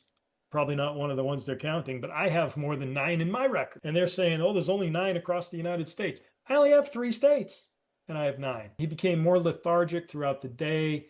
After vaccination, his condition worsened. The vax date was 4/12. The death date was 4/12. So he died on the same day. Cardiopulmonary arrest, hypertension, just another one on the same day. Now, these aren't considered vaccination deaths by CDC because it was within 14 days, right? Yeah, correct. Brilliant. Well, they were not considered vaccinated. So yes, the answer is yes. Here's one day. And they never changed that. That's still the rule. I think so. I guess I mean, if they changed it recently, I wouldn't know. But yeah, I'm pretty sure it is. 47 years old, male, heart attack, died the day after vaccination from a heart attack. These are real people. I can tell you their names. I didn't write the names on these because this was going to the federal court in Exhibit F. But I have the share file numbers so the Attorney General could easily look this up. Number 23618 of year 2021. I have the name. What's this one? Patient suffered cardiac arrest in clinic 5 minutes after vaccination. Okay, I think that's a vax death. Guy didn't make it through the doors of the clinic. Male, 53 years old. Patient had his second Moderna vaccine at 2 p.m., struggling to breathe a few hours later. Went to the emergency room at 6 p.m., 4 hours. He was placed on a ventilator. What are you putting a guy on a ventilator? He has clots in his lungs. He can't breathe. It's on the blood side, not the air side. You can't just force more air in and expect the blood to pick it up. That's the solution for everything. Yeah. Because look, if you don't ventilate them, then you're going to have someone up, talking around, wanting attention, needing to be treated. And that's going to interrupt your ability to tweet how horrible of a person Trump is. So let's just send him right straight to the machine. That's how it worked, dude. That was 2020. I've decided that the reason why so many doctors were so visible on Twitter was because they were bored. They invented everybody. And they tested this guy. Oh, he had 3 COVID tests and 1 antibody test, all negative for COVID. That's 4 tests. They're trying to pin COVID on this guy so badly they tested him 4 times. He reacted to the vaccine in hours. They didn't mention the vaccine on his death record. No mention. But I got the Bears report. I matched them. So this is the thing. What she was talking about, where Signal and you look in VAERS and you try to find the person, because they have the names of the people. They can look it up. I don't even have the name, and I found it. Because I know how many people died on that day of that age, of that gender, in that state, and what they died from, and it matches. And what did he die from? You ever call them families? What's that? You ever call these families?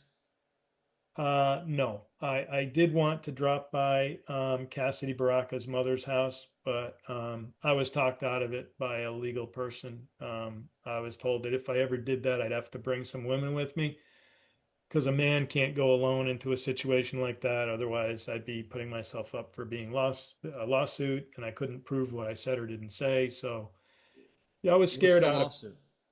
What's that? What is a lawsuit? Harassment?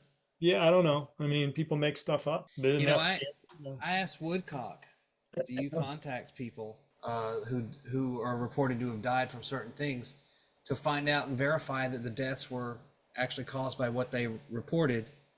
And she goes, no, we don't do that. Yeah. So when Offit gets up there, or Marks, and they start saying, oh, we have professionals that do, these professionals never leave the damn computer.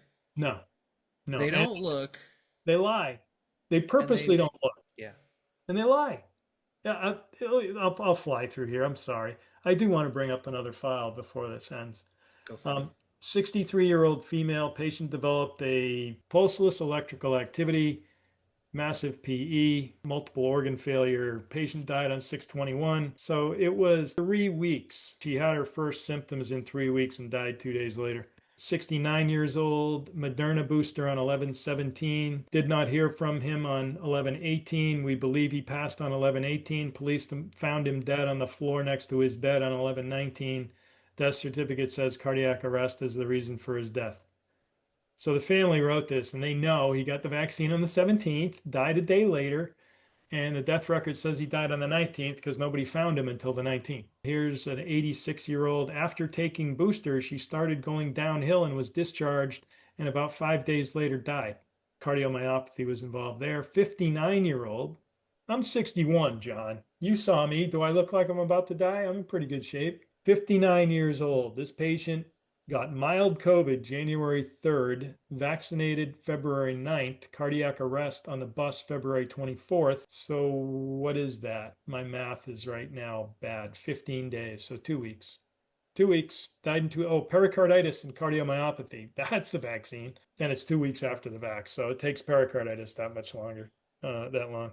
Cerebral edema, hydrocephalus, bilateral cerebellar artery occlusion, aortic arch thrombus, had a clot in his aorta in the arch, and cerebral edema and strokes everywhere. Died about a month later. So acute onset stroke symptoms. It's a month later, but that's all classic vaccine. 65, myocarditis in a 65-year-old. You remember I told you that they tell you that myocarditis is young males. They tell you that specifically so that if you're old, oh, it's not going to happen to me. If you're female, oh, I don't have to worry about that. It's all a lie. 65-year-old male, myocarditis, died, cardiogenic shock. Female, 32 years old, asymptomatic, factor V laden. She delivered a baby on May 27 and passed away 4 days later on May 31st, asymptomatic factor V laden. Oh, I know why I highlighted that, because I know I have the right death certificate, because this is acute intraperitoneal hemorrhage. She hemorrhaged following recent normal spontaneous vaginal delivery in a person with factor V laden. So I have the right person, John. I got the right age, gender, state, and they both had factor V laden. And what happened? The person got vaccinated while pregnant, after 4 days after delivering, acute intraperitoneal hemorrhage, hemorrhaged. And I guarantee you thrombocytopenia was involved in that.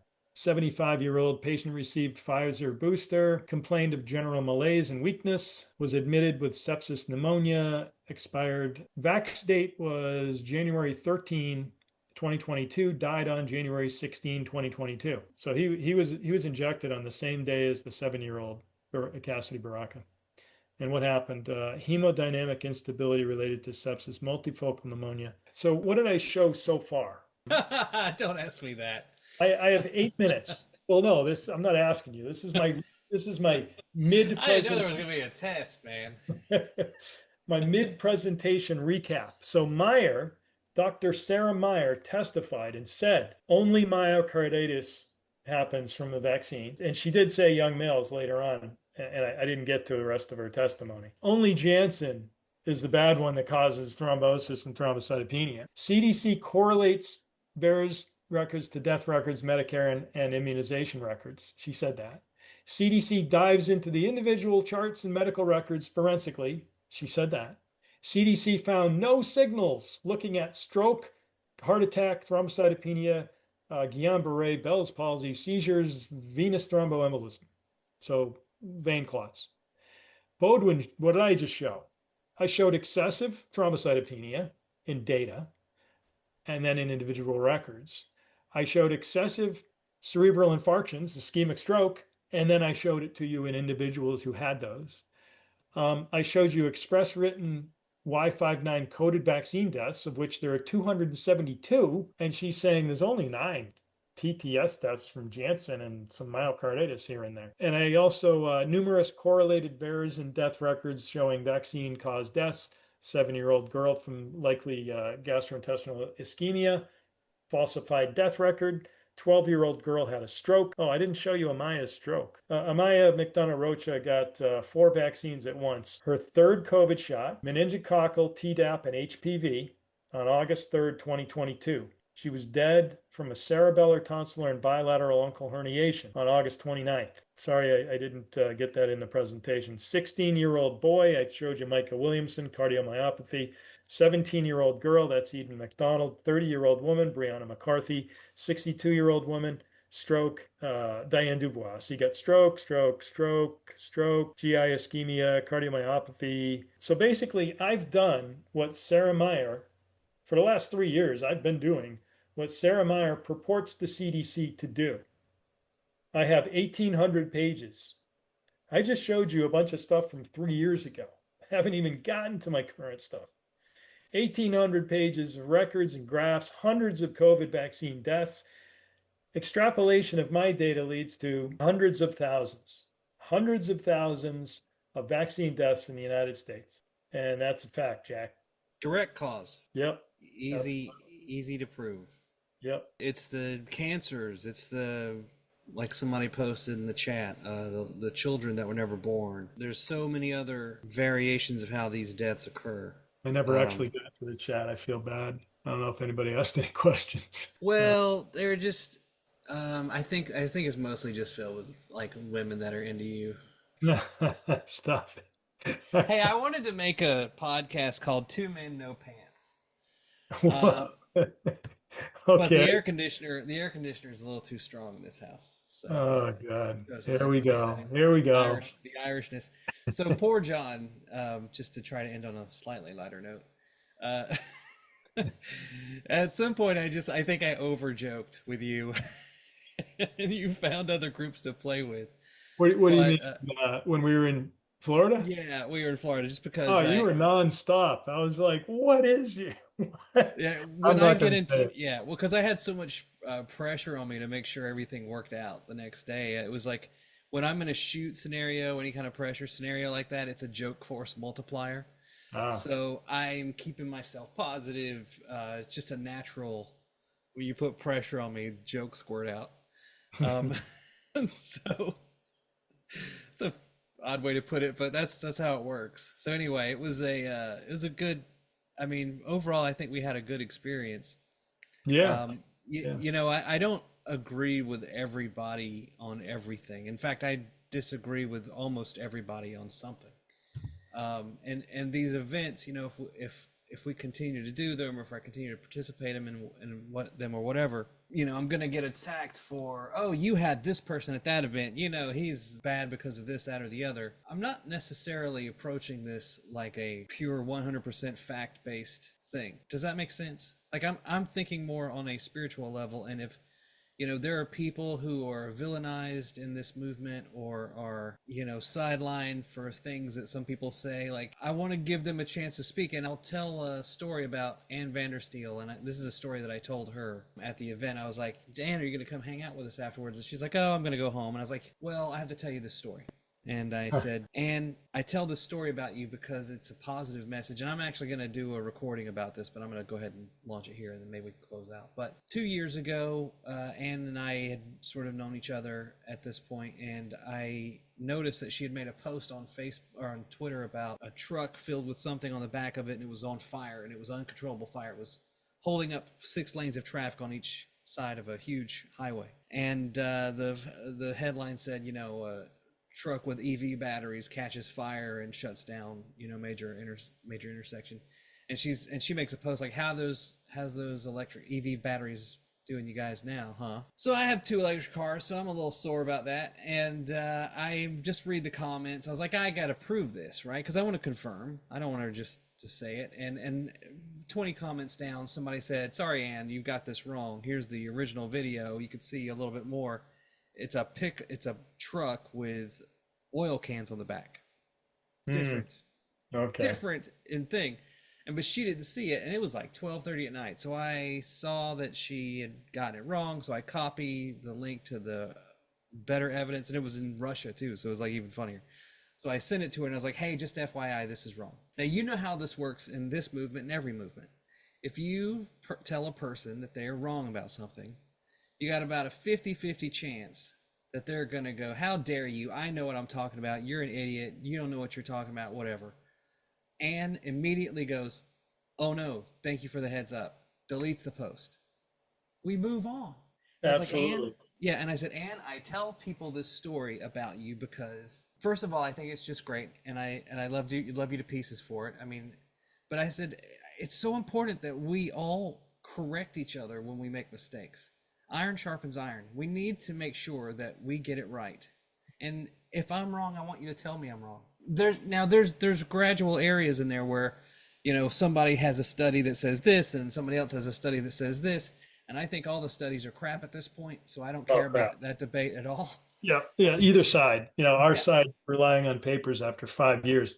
How many times can you bang your head against the wall? You got the fibrous clots people. You got the that's crap people. I mean, there's so many different tacks to this, but I took a picture and I said, well, since you're going to leave, Anne, I'm going to take a quick selfie. And right as I was pushing the button, she gives me a kiss on the cheek. That's an amazing picture, but I wasn't going to tell anybody until I show my wife.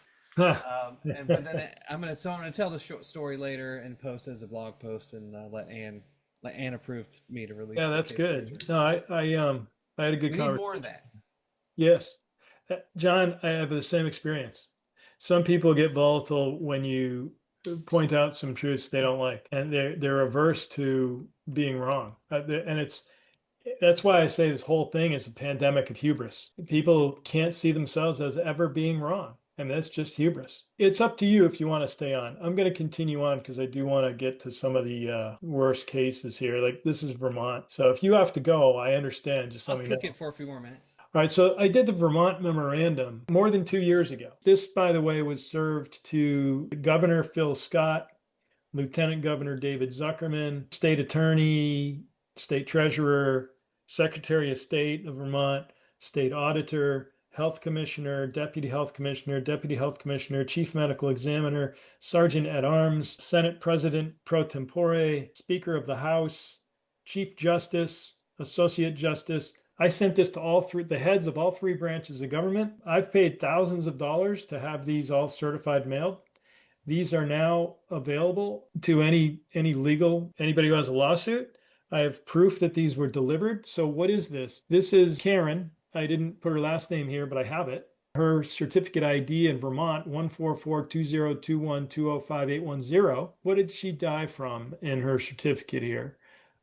She died from a pulmonary thromboembolism. She had a PE, pulmonary embolism. In days, conditions contributing, it says COVID-19 and influenza vaccinations on 11/11. She died 10 days after, and it takes a while for a pulmonary embolism to develop. She died 10 days after COVID and flu vaccinations. She must have gotten either a combo or both at the same time. And that was at the end of 21. Here's a VAERS record of a 45-year-old female from Vermont. Symptom text. Decedent was reportedly feeling unwell with respiratory complaints for several days to a week prior to death. Now, if she died in 10 days and a week prior to death, that would be 4 days after the vaccine. So she was feeling unwell, respiratory complaints.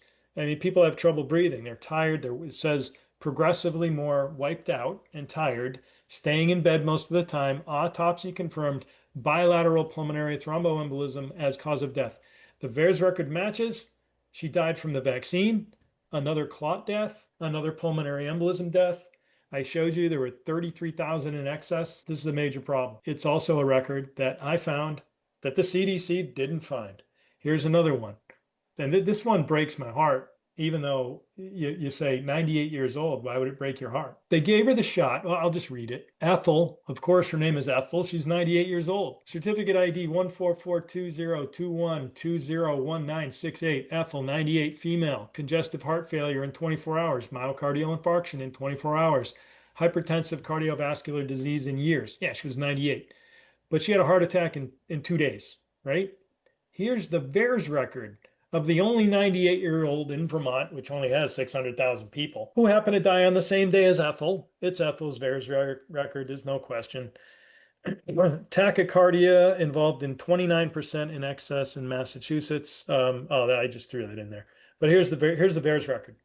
98-year-old female, symptom text, shortness of breath and weakness, hypotensive, tachycardic and edematous. Lab data, 145 beats per minute, Q wave abnormalities showing ischemia. She had ischemia. She had clots. She had a racing heart, and the Q wave, the heart goes PQRST. So she had a Q wave abnormality, and the little blip blip blip thing. The was it a cardiogram? And then I want to show you paragraphs. No, I think I grabbed the wrong numbers, but anyway, these are all people in Vermont. Amanda, 39 years old, acute upper gastrointestinal hemorrhage in minutes, 36-year-old cardiac arrhythmia, 27 pulmonary emboly, 30-year-old hemorrhagic pancreatitis, distributive shock in a 36-year-old, sudden cardiac arrhythmia in seconds in a 39-year-old, a 24-year-old had a stroke, terminal arrhythmia. Look at all that I have, John. 35, 30, 38, 26, 20. And here are their names: Ralph, Brittany, Donald, Sean, Catalina. Pancytopenia, arrhythmia, terminal arrhythmia. They killed a lot of people. And here, these are all records that I have. Yep, that's the Vermont memorandum. I'm now going to bring up the exhibits from the Vermont memorandum. There we go. That's the Karen I told you about. That's the VAERS record on the bottom and the death record on the top. It tells you all that. Carol Salazar, 87. Death occurred 3 days after vaccine. These are all official records. I don't understand why everybody wants to read a research paper. I have proof here. I mean, every one of these is worth 1,000 research papers. It's done. We're over. If everybody would just get behind this, 94-year-old, 63-year-old, what does it say for her? 79. I'm looking for a Guillain-Barré. Here's an NSTEMI. That's a non-ST segment elevation myocardial infarction. That's what NSTEMI means. 3 days. So you get 3 days, and a 52-year-old, 3 days after vaccine, died of a heart attack. Here's 2 days. I'm 51 now. That's not so old. I'm like, oh, 52. Well, I know. And here's Ethel's. That's Ethel's information. 23 years old. Oh, this one was really sad. Metastatic fibrolamellar, hepatocellular carcinoma. The cells of the liver carcinoma to lung. So went liver to lung. She had metastatic cancer. I'll just say that. 23 years old. Her name was Rebecca. Presented to emergency department, confused, increasing N/V. Weakness. I don't know what N/V is. Received palliative care for 4 days and died on the.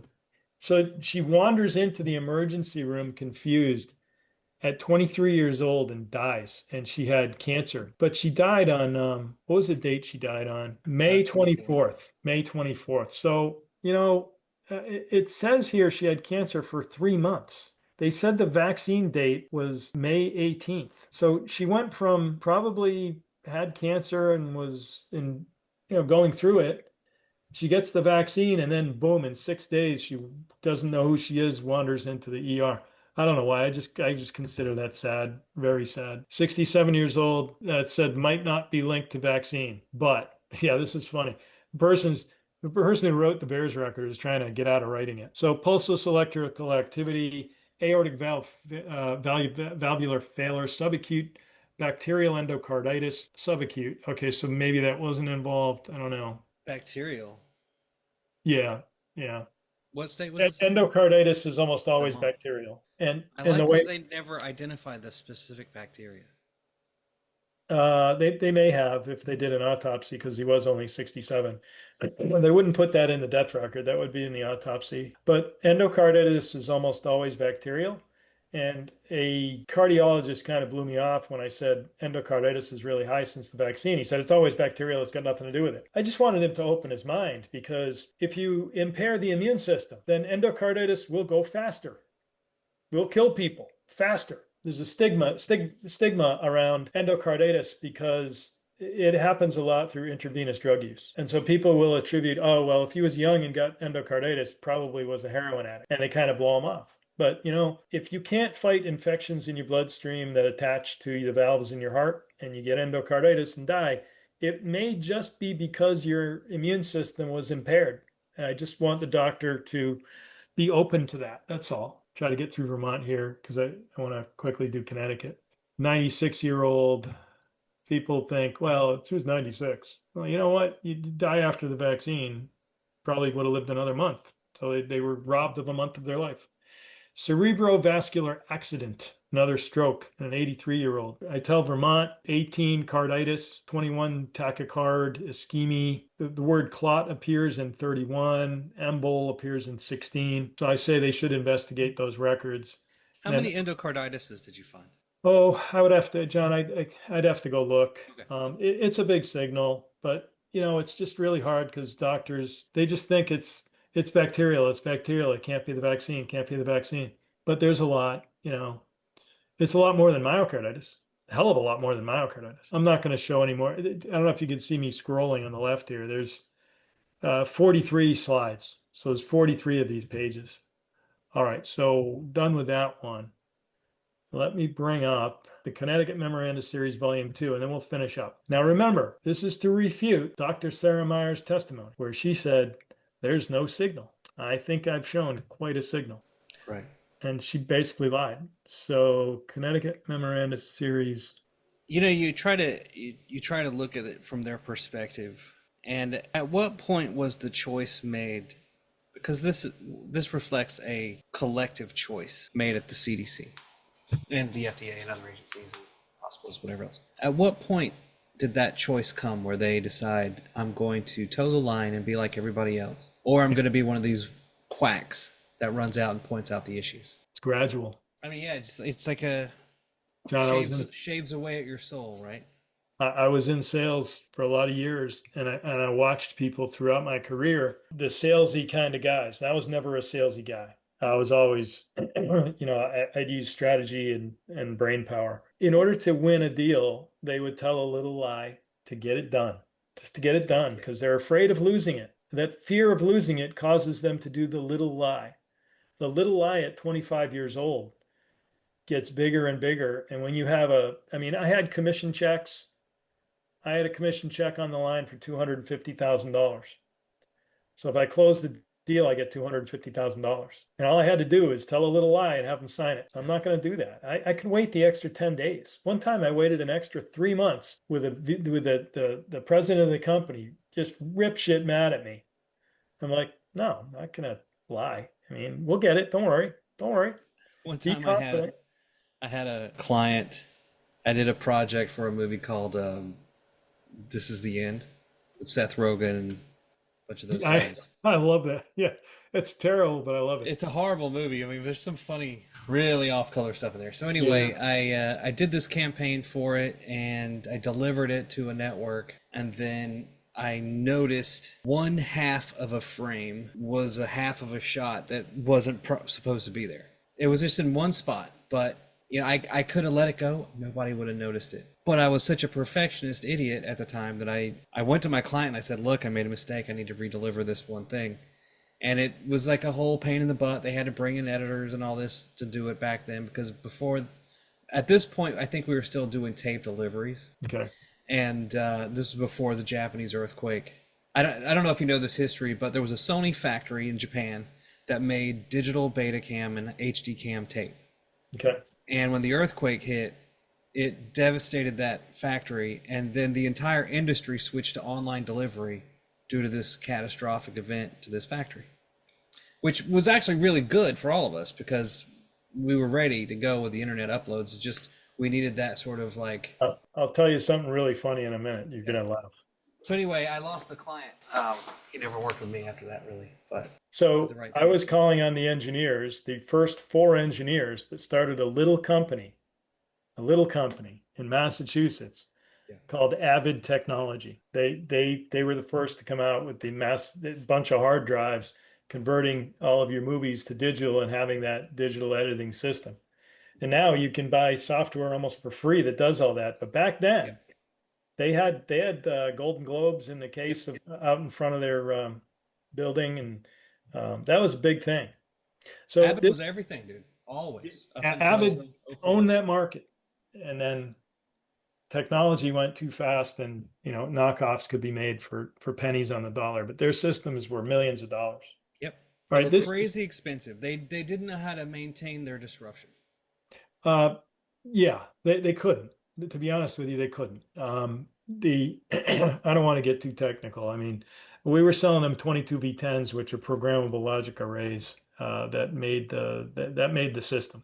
That made the system. Without them, the system would not work. It was incredible. So what I have here, the Connecticut Memoranda Series Volume 2 exhibits express vaccine deaths. I told you about Micah Williamson, 16 years old. Here's Dulcie Jesperson, 73, multiple complications. Guillain-Barré syndrome, received second COVID BioNTech, Pfizer, 28 days before start of symptoms. So she gets the vaccine. 4 weeks later, she starts symptoms, and 5 months later, she's dead. That's how Guillain-Barré progresses. Guillain-Barré was listed in Dr. Sarah Meyer's testimony as one of the things there's no signal for. And I can show you a whole bunch of these Guillain-Barrés that are dead in 5 months where they expressly said on the death record, they attributed it to the vaccine. There's no question about it. Of course. So again, that's more fraud, and it's actually a felony what she did. And here's a 39-year-old novel coronavirus infection. So COVID infection status post-COVID-19 vaccination, probable remote myocarditis. So they're saying that COVID caused the myocarditis, but they're also saying the person was vaccinated, and a 39-year-old. And they're just lying through their teeth. But I mean, I caught them, right? I got the goods on them. You can't find this in data. You can't write a research paper looking at data and see this. What you're seeing is fraud. Here's one. This is in part 2, but here's what the person died from: hypertension, congestive heart failure, and pulmonary cardiac arrest in an 85-year-old. COVID-19 vaccination given 4/22. You know, the death date was 4/24, 2 days later. They killed this 85-year-old in 2 days from the vaccine. I mean, I got all this stuff. I got so much stuff, John. And here are the ones that are matched. This is the VAERS record, death record, VAERS record, death record, VAERS record, death record. Let me go down to the others, though. I mean, I don't know how many. This is slide 33. VAERS 33. Here's slide 36. Here's slide 39. Still correlate. Here's slide 43 slides. John, what's the felony that she committed by committing Fraud. here? It's fraud. I mean, if just fraud alone, a misrepresentation of a material fact meant to induce an action or inaction in another person that brings harm or detriment in some way to the person. So those are basically all the elements of a standard common law fraud. So juxtapose this. I just want to point this out. Juxtapose this, which has victims, which will cause damage, to Dr. Kirkmore. Oh, God. Who is being crucified right now in Utah for the crime of helping people avoid this lie. And this was recommended by Pam Bondi to pursue this against him. Yeah. Now, I haven't heard any evidence that any of the people that he gave saline injections to, because this is how messed up it is. He had to give saline injections to some people's kids so the kids would believe they got the vaccine. Yeah. Because the kids would have reported the parents. They got him for forgery, not fraud. I don't care what they got him for. I'm saying this guy is equivalent to, somebody helping Jews hide in World War II. So, the biggest problem with that is that the judge denied him the defense of others. There's a defense where if somebody's going to kill somebody else and you kill them before they kill somebody else, it's defense of others. So there's self-defense. Self-defense is a legitimate legal defense. Defense of others is equivalent to self-defense, except you're not defending yourself, you're defending somebody else. He was denied the use of that defense because if that defense was allowed, it would have put the vaccine on trial. Right. And they could not have that. And so the judge illegally stole his right to that defense. He has every legal right to that defense. And the prosecutor, which was under Biden at the time, or whatever his name, not Blinken, I forget who the attorney general was, but it's a travesty. It's corrupt that they would take his right to use a legitimate legal defense because they could not have the vaccine be put on trial. Because now, how can a judge say that you can't do this in a jury trial? Exactly. He did. When has that ever been done before? Oh, it's been done a lot lately, John. Don't get me into the legal thing. As much as I did a deep dive on all this evidence that I don't want to call data, Right. I've also done it on the legal side. And I can tell you Yeah. what's wrong with the legal system in the United States that most lawyers don't even understand. But because here's the thing, like, let's say the judge doesn't agree with your defense. That's not the judge's decision. Your That's defense correct. is your defense. It's in the purview of the jury to decide whether something should or should not be. And something exists where juries can, even if they feel that a person is guilty, they can still declare them not guilty with jury nullification. The jury is deemed the finders of fact. That means that whatever evidence you present to them, they determine whether that is a fact. And I don't mean fact like people generally think of a fact. I mean like the jury determines whether the knife killed him or the bullet killed him. Based on all the evidence that's presented by all the doctors and everything, the jury determines, was it the knife from Bill or the bullet from Jane? Who really killed him? That's the finders of fact, the jury.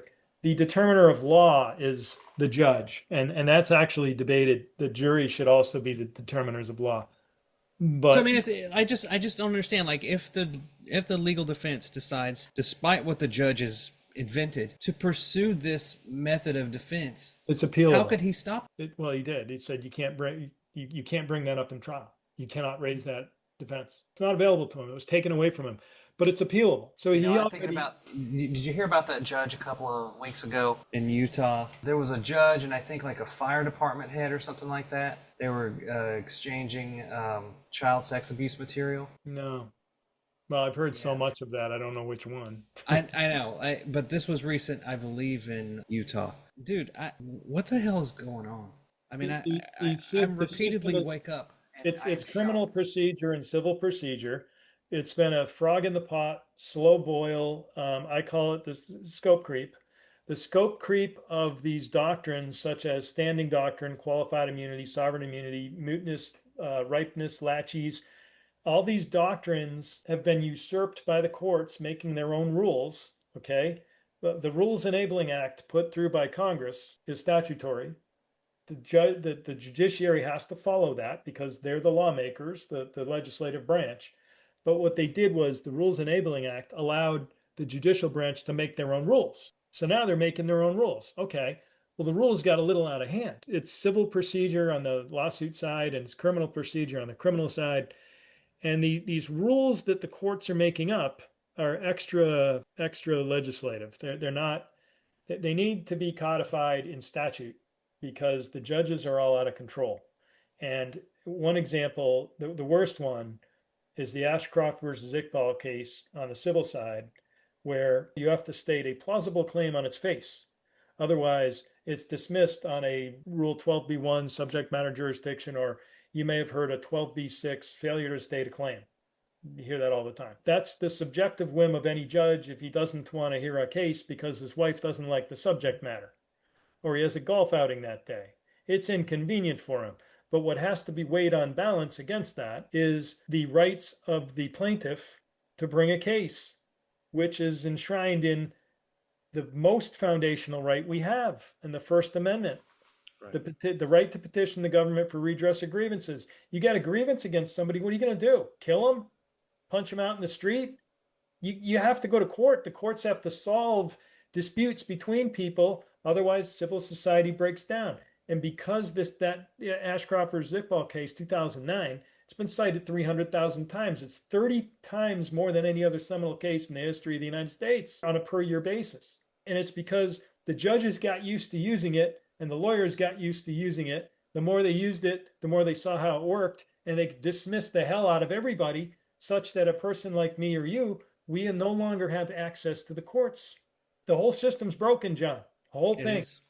Let me, I don't want to do the law thing right now. I'll probably do a bunch of podcasts on law. If you want to know about it, really, if you really want to learn about it, and I write in such a way that hopefully regular people can understand. I wrote an amicus brief for Johnson v. Kotek in September at the Supreme Court of the United States. I would suggest people read that, especially lawyers listening. If any lawyers are listening, you want to figure out what happened to your profession because you can't see it from the inside. I'm on the outside looking at it. And I look at things from an economic perspective. And when you look at the use of judicial economy, the phrase that they use, the judges use, for a judicial economy, we have to do this. Bullshit. You're stealing people's most foundational rights, and the Seventh Amendment, and the 14th due process, and the 14th equal protections, and Article 3, Section 2 all right, I got to get on. All right, here we go. I wanted to get to the 18 to 22-year-olds. This is the Connecticut Memoranda Series, Volume 2, Exhibits. Exhibit C, people died on the same day of vaccination. A whistleblower got the Medicare and Medicaid data. So here's an 84-year-old, heart failure, volume overload, high blood pressure, died on the same day of vaccination. Alcoholic liver cirrhosis, well, cirrhosis, and just happened to die on the same day of vaccination. Cardiomyopathy in a 65-year-old, died same day of vaccination. Atrial fibrillation, congestive heart failure, cardiac arrest, same day of vaccination. 74, 65. Malignant arrhythmia, 84. Sepsis, here's cardiogenic shock. Here's a heart attack in a 68-year-old. Same day of vaccination. Pulseless electrical activity, systolic heart failure, 78, 75. Cardiomyopathy, 84. Pulmonary edema, respiratory failure. Endocarditis, here's your endocarditis in a 75-year-old. Died same day of vaccination. Everything I'm showing you now is Connecticut. 80-year-old ventricular fibrillation, sepsis, and I don't want to spend too much. And now we get to the very next day. So the day after vaccination, and that was 14 I just showed you on the same day. There's 36 the day after. Ischemic cardiomyopathy. They say COVID-19 killed this guy. Yeah, right. He died the day after vaccination. Heart disease, Alzheimer's, day after. Dissection, coronary artery, gastrointestinal bleed. Had a hole eaten through an artery that services the GI tract and blew a hole in it and bled out. Oh, that's at 94 years old. Day after vaccination. None of these are, John, I'm the only one in the world who's picked up this stuff. These records are solid, solid. The CDC, if any mainstream media ever picked up on what I've done, between the Vermont Memorandum, the Minnesota Memorandum, the CDC Memorandum, the Connecticut Memoranda Series Volume 1, Volume 2, the Real CDC, the book, the CDC Memorandum book, Exhibit F in my case in federal court, they can't get around what I've done. So these are all very next day. Heart attack, 76, 71, 69, ACS. What is ACS? I don't know. 71, 73, another endocarditis. Myocardial infarction, so heart attack in a 64-year-old. Day after vaccination, septic shock, day after vaccination. Cardiopulmonary arrest, day after vaccination, 93, 88. And I got to go faster. Sorry. I'm going to skip all these. I'm sure you don't mind. Dead, dead, dead. Here's 2 days after. Oh, wait a minute. Where's Rocco Baldelli? I should have shown you Rocco Baldelli. That's 2 days after. I'll just stop at a random person. And there's 51 of these. Let me go through them. 51 people died 2 days after. That's 101 people within 2 days in Connecticut. Now, here are the 18 to 22-year-olds. I do not have their vaccination date. I selected these people based on what they died from. 18 to 22-year-olds don't die all of a sudden. This one, ischemic cardiomyopathy. The heart was dying because of clots in the arteries that service the heart. 21-year-old, muscular dystrophy. The kids who had MS, muscular dystrophy, cerebral palsy, all that stuff, Down syndrome, they were destroyed by COVID and by the vaccine. Here's Karen, was 18, disseminated intravascular coagulation. Do you know how rare it is for an 18-year-old to have clots all throughout her body? I guarantee you this is a vax death. This was August 12, 2021, on the way to go into school. Let's get vaccinated before we go to school. I want to know when she was vaccinated. Sudden unexpected death in epilepsy of a 20-year-old, acute hypoxic failure, hemopericardium, ruptured dissection of aortic root aneurysm. This is a 22-year-old, Victor Samoas. So, John, in Florida, I stayed with Hetty and Adelio Samoas. They lost their son, Victor. We talked a lot. That's why I didn't hang out with you guys at the hotel, because I was staying with them. And Victor died at 34 years old. And they're one of the very, very, very few people in the world who took this to a level that others just haven't done. And that is, they didn't take no for an answer from anybody. They got the tissue samples over to Germany. They determined conclusively, without a doubt, he did not have COVID. There was no nucleocapsid. The spike protein was absolutely from the vax, not from COVID. And he died with it around the area where the aortic dissection occurred. And Jim, I'm not going to say his last name, who was at the event. I might have introduced you. He explained vasa vasorum issue with regard to the aortic dissection. Completely changed my mind from what I had thought before. I thought it was a T cell attack to the endothelial cells in the aortic arch due to fluid dynamics and the fact that the lipids are less dense than the rest of the blood. And I'm totally wrong. I thought that for 2 years. When he explained the vasa vasorum, I was like, oh, that's it. He nailed it.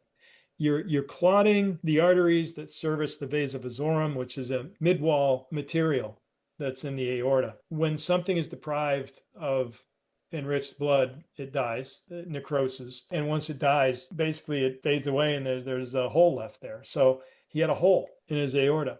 And there's another layer there that actually goes around the heart. So you bleed into this layer that goes down into the pericardium, which is the sac that holds the heart. And when you get blood there, hema is blood, right? Hemopericardium. Look at this record, 22-year-old hemopericardium. He was bleeding into his pericardium from a ruptured dissection of aortic root aneurysm. The same exact thing. Hereditary aortopathy, TGFBR2 gene. Okay, well then he shouldn't get the vaccine. They're going to blame it on that. Now, oh, well, yeah, he might have died at 40 or 50 or 60 had he not gotten the vaccine, but he died from the same thing that Victor died from. I want to know if he was vaccinated and when. Here's a pulmonary embolism, hypercoagulable state. Oh, it says associated with obesity and COVID. So they blame the death on COVID. And this is in January of 22, Jessica Carlson, 22 years old. They said she died of COVID in a hypercoagulable state with pulmonary thromboembolism. You know that's the vaccine. Tell us when she's vaccinated. So CDC, Sarah Meyer. Hey, Sarah Meyer. I mean, we're 2 hours and 39 minutes into this podcast. I wonder if she'll ever look at this. We know she won't, but hopefully somebody will take this section out and send it to her. Because I'm directly saying, hey, Dr. Sarah Meyer, if you're a doctor, if you have any question at all, if you're curious, any curiosity that the vaccine might cause something, can you please look at this record of Jessica Carlson, who died from a pulmonary embolism? And it'll take you 5 minutes to look in the immunization information system that you have access to at the CDC to find out when she was vaccinated. Because if you do that and you find out she was vaccinated, oh, maybe a month or a week or days before, you know she died from the pulmonary embolism from the vaccine. How many kids are going to die? And I did this for somebody who was doing college mandates, no college mandates. And that's why I looked at 18 to 22-year-olds. Here's a cardiac arrest. Oh, this person had a heart transplant. They gave him when was he vaccinated? I just want to know if these people were vaccinated. Tell us when. You know, sudden unexpected death, amniotic fluid embolism. Oh, that's sad. She was pregnant and she had a clot in the amniotic fluid. Oh. Pulmonary embolism, DVT in lower extremities, complicating inactivity, opioid use, a PE and a DVT, and a 21-year-old. I don't care if they were doing drugs. I want to know if they were vaccinated. Here's one, John. November of 22. You ready? Brain cancer, glioblastoma. Definitely. I want to know if that person had the Pfizer vaccine with the SV40 promoter and enhancer. Subfalcine herniation. So here's a stroke. Here's a hemorrhagic stroke in a 22-year-old. I already told you there's a whole bunch of them. Cardiac arrhythmia of undetermined etiology. We don't know where it came from. Well, maybe if you look in the the Immunization Information System, Dr. Sarah Meyer, can you please look in the IIS? And why don't you find out if Zuleika de Leon Malave was vaccinated prior to the unknown cause of her cardiac arrhythmia, her cardiac arrhythmia at 19 years old. Sudden cardiac death, undetermined etiology. In a 20-year-old, Jermaine Green, Laurel Perez, metabolic encephalopathy, cardiac arrhythmia. Oh, and they're blaming it on influenza A. When did this person get a vaccine? These are all 18. I'm just flying through these. James Gill. He's a chief medical examiner of the state. Hereditary cardiomyopathy and channelopathy. Arrhythmogenic cardiomyopathy, gene variants. So they're saying there's a genetic disorder. How about telling me when the person was vaccinated, James? Dr. Gill. These are all 18 to 22-year-olds. Malignant leukemia in the blood, 2023 in October. You know what causes leukemia, John? The freaking vaccine. Acute myeloid leukemia, acute lymphoblastic leukemia, ALL, AML. It's in the records. I know it causes it. You know, SV40 is sexually transmissible. What's that? SV40 is sexually transmissible. Really? Yes. We'll have to talk about it offline. I'm trying to figure out how. I am now going to stop. Hey, man, good to see you. What's up, dude? So I think, I don't know if you want, I can take your charts and put them on a blog post for Broken Truth. Unless you're going to do it for yours. John, I have 1,800 pages of stuff. You can't imagine the stuff I have. I know No, I we've know. talked, but nobody really has any idea of the amount of information I have, except for my friend Michelle. Your problem is that it's too complicated and these smart people are too stupid to really bother to look through it any more than just a cursory glance. They don't want to know. If they look at my stuff, they have to act on it. Otherwise, Right, they're that's why they won't criminally negligent. That's part of the whole system of dehumanizing anyone that asks questions about this stuff and calling them anti-vaxxers. Yeah. Because if you see us as real people and say, hey, we're just trying to point out that there's some problems, well, then they'll see the problems and then they'll have to act on them, and that's mens rea and all the other stuff. You know, I just did a story about how this lady in Houston, this doctor that said that terrible stuff about the kids that died, she was part of Shots Heard, which was, it got a couple $1 million. Public Good Projects was the administrator of this Shots Heard assassination squad, essentially, on Facebook. It was a private group where anytime you or anybody said something, I don't necessarily know about you, but like Mary Bowden especially, they really hated her. Scott Miller, they hated. They would attack and get their medical licenses reported and shut them up. Got millions of dollars. Public Good Projects got millions from the CDC. And they were big censorship, misinformation, industrial organization. So you hear all this, the lie and whatever else, and isn't it ironic that the CDC would have been behind their own system? I mean, the system that has allowed the CDC to not see us as humans. Stephen Miller did a great job. You know, America First Legal? Have you heard of them? They did the FOIAs that uncovered the bolos that the CDC was putting out to Facebook. Be on the lookout for. So, and it has to do with Jay's case. And it was Missouri, and it was in Missouri, Texas, and Jay Bhattacharya. I think it was the CDC, or I forget who was the actual named official in the government. That's Exhibit H in my case. I used it as Exhibit H, and it's the FOIA responses where the internal emails from, I forgot her name, at the CDC, who was putting out the messages. Be on the lookout for miscarriage. If anybody says the shots caused miscarriage, suspend their profile. Be on the lookout for, there are a few specific things. They had keywords to look for. And the algorithms at Facebook and Twitter would look for the keywords that the CDC told them to look for. And they would block accounts, suspend accounts. It's in there. It's evidence that the government is depriving people of their First Amendment rights. Every right. It's almost like yes, the government died somewhere around 2014 and was just coasting. Yeah. And then went pure evil in 2020, and now we're back out of it. And you think, okay, well, where are we out of it? Kirk Moore's trial still going on. You've got all these other really weird decisions coming out of the White House. They approved the Moderna vax for kids and babies. Did we win? Yeah, that approval, it seems to me, so you know how at the end of May, they took the COVID vax off the childhood schedule? And now what did they just do? They just circumvented that by approving this other one. I think that has something to do with it. We're done. I want to thank everybody for joining. John, I want to thank you for hanging in there with me. Hey, I know this was a tough one. You're my boy, Blue. It's really hard to get the material out there. So. It is. So thank you. Do you want to say anything in parting? Tell all your websites and everything else. Please tell everybody. Because okay, I'm on OnlyFans at BrokenTruth. The one with 0 views. No, I'm sorry. It's OnlyFan, and it's just my sad poor wife. Yeah.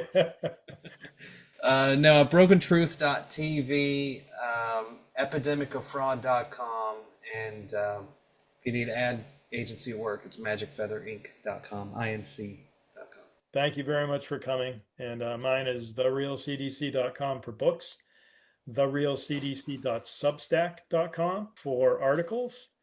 And If you're watching this on Rumble, then it's the Last Boomer podcast with John Beaudoin Sr. But if you just type in the Last Boomer podcast, it should find me. It's it's a black and white picture. And maybe I'll load this into Twitter, but I'll have to break it up into smaller pieces. Thank you, everybody, for coming. I appreciate it. See you, everybody. Bye.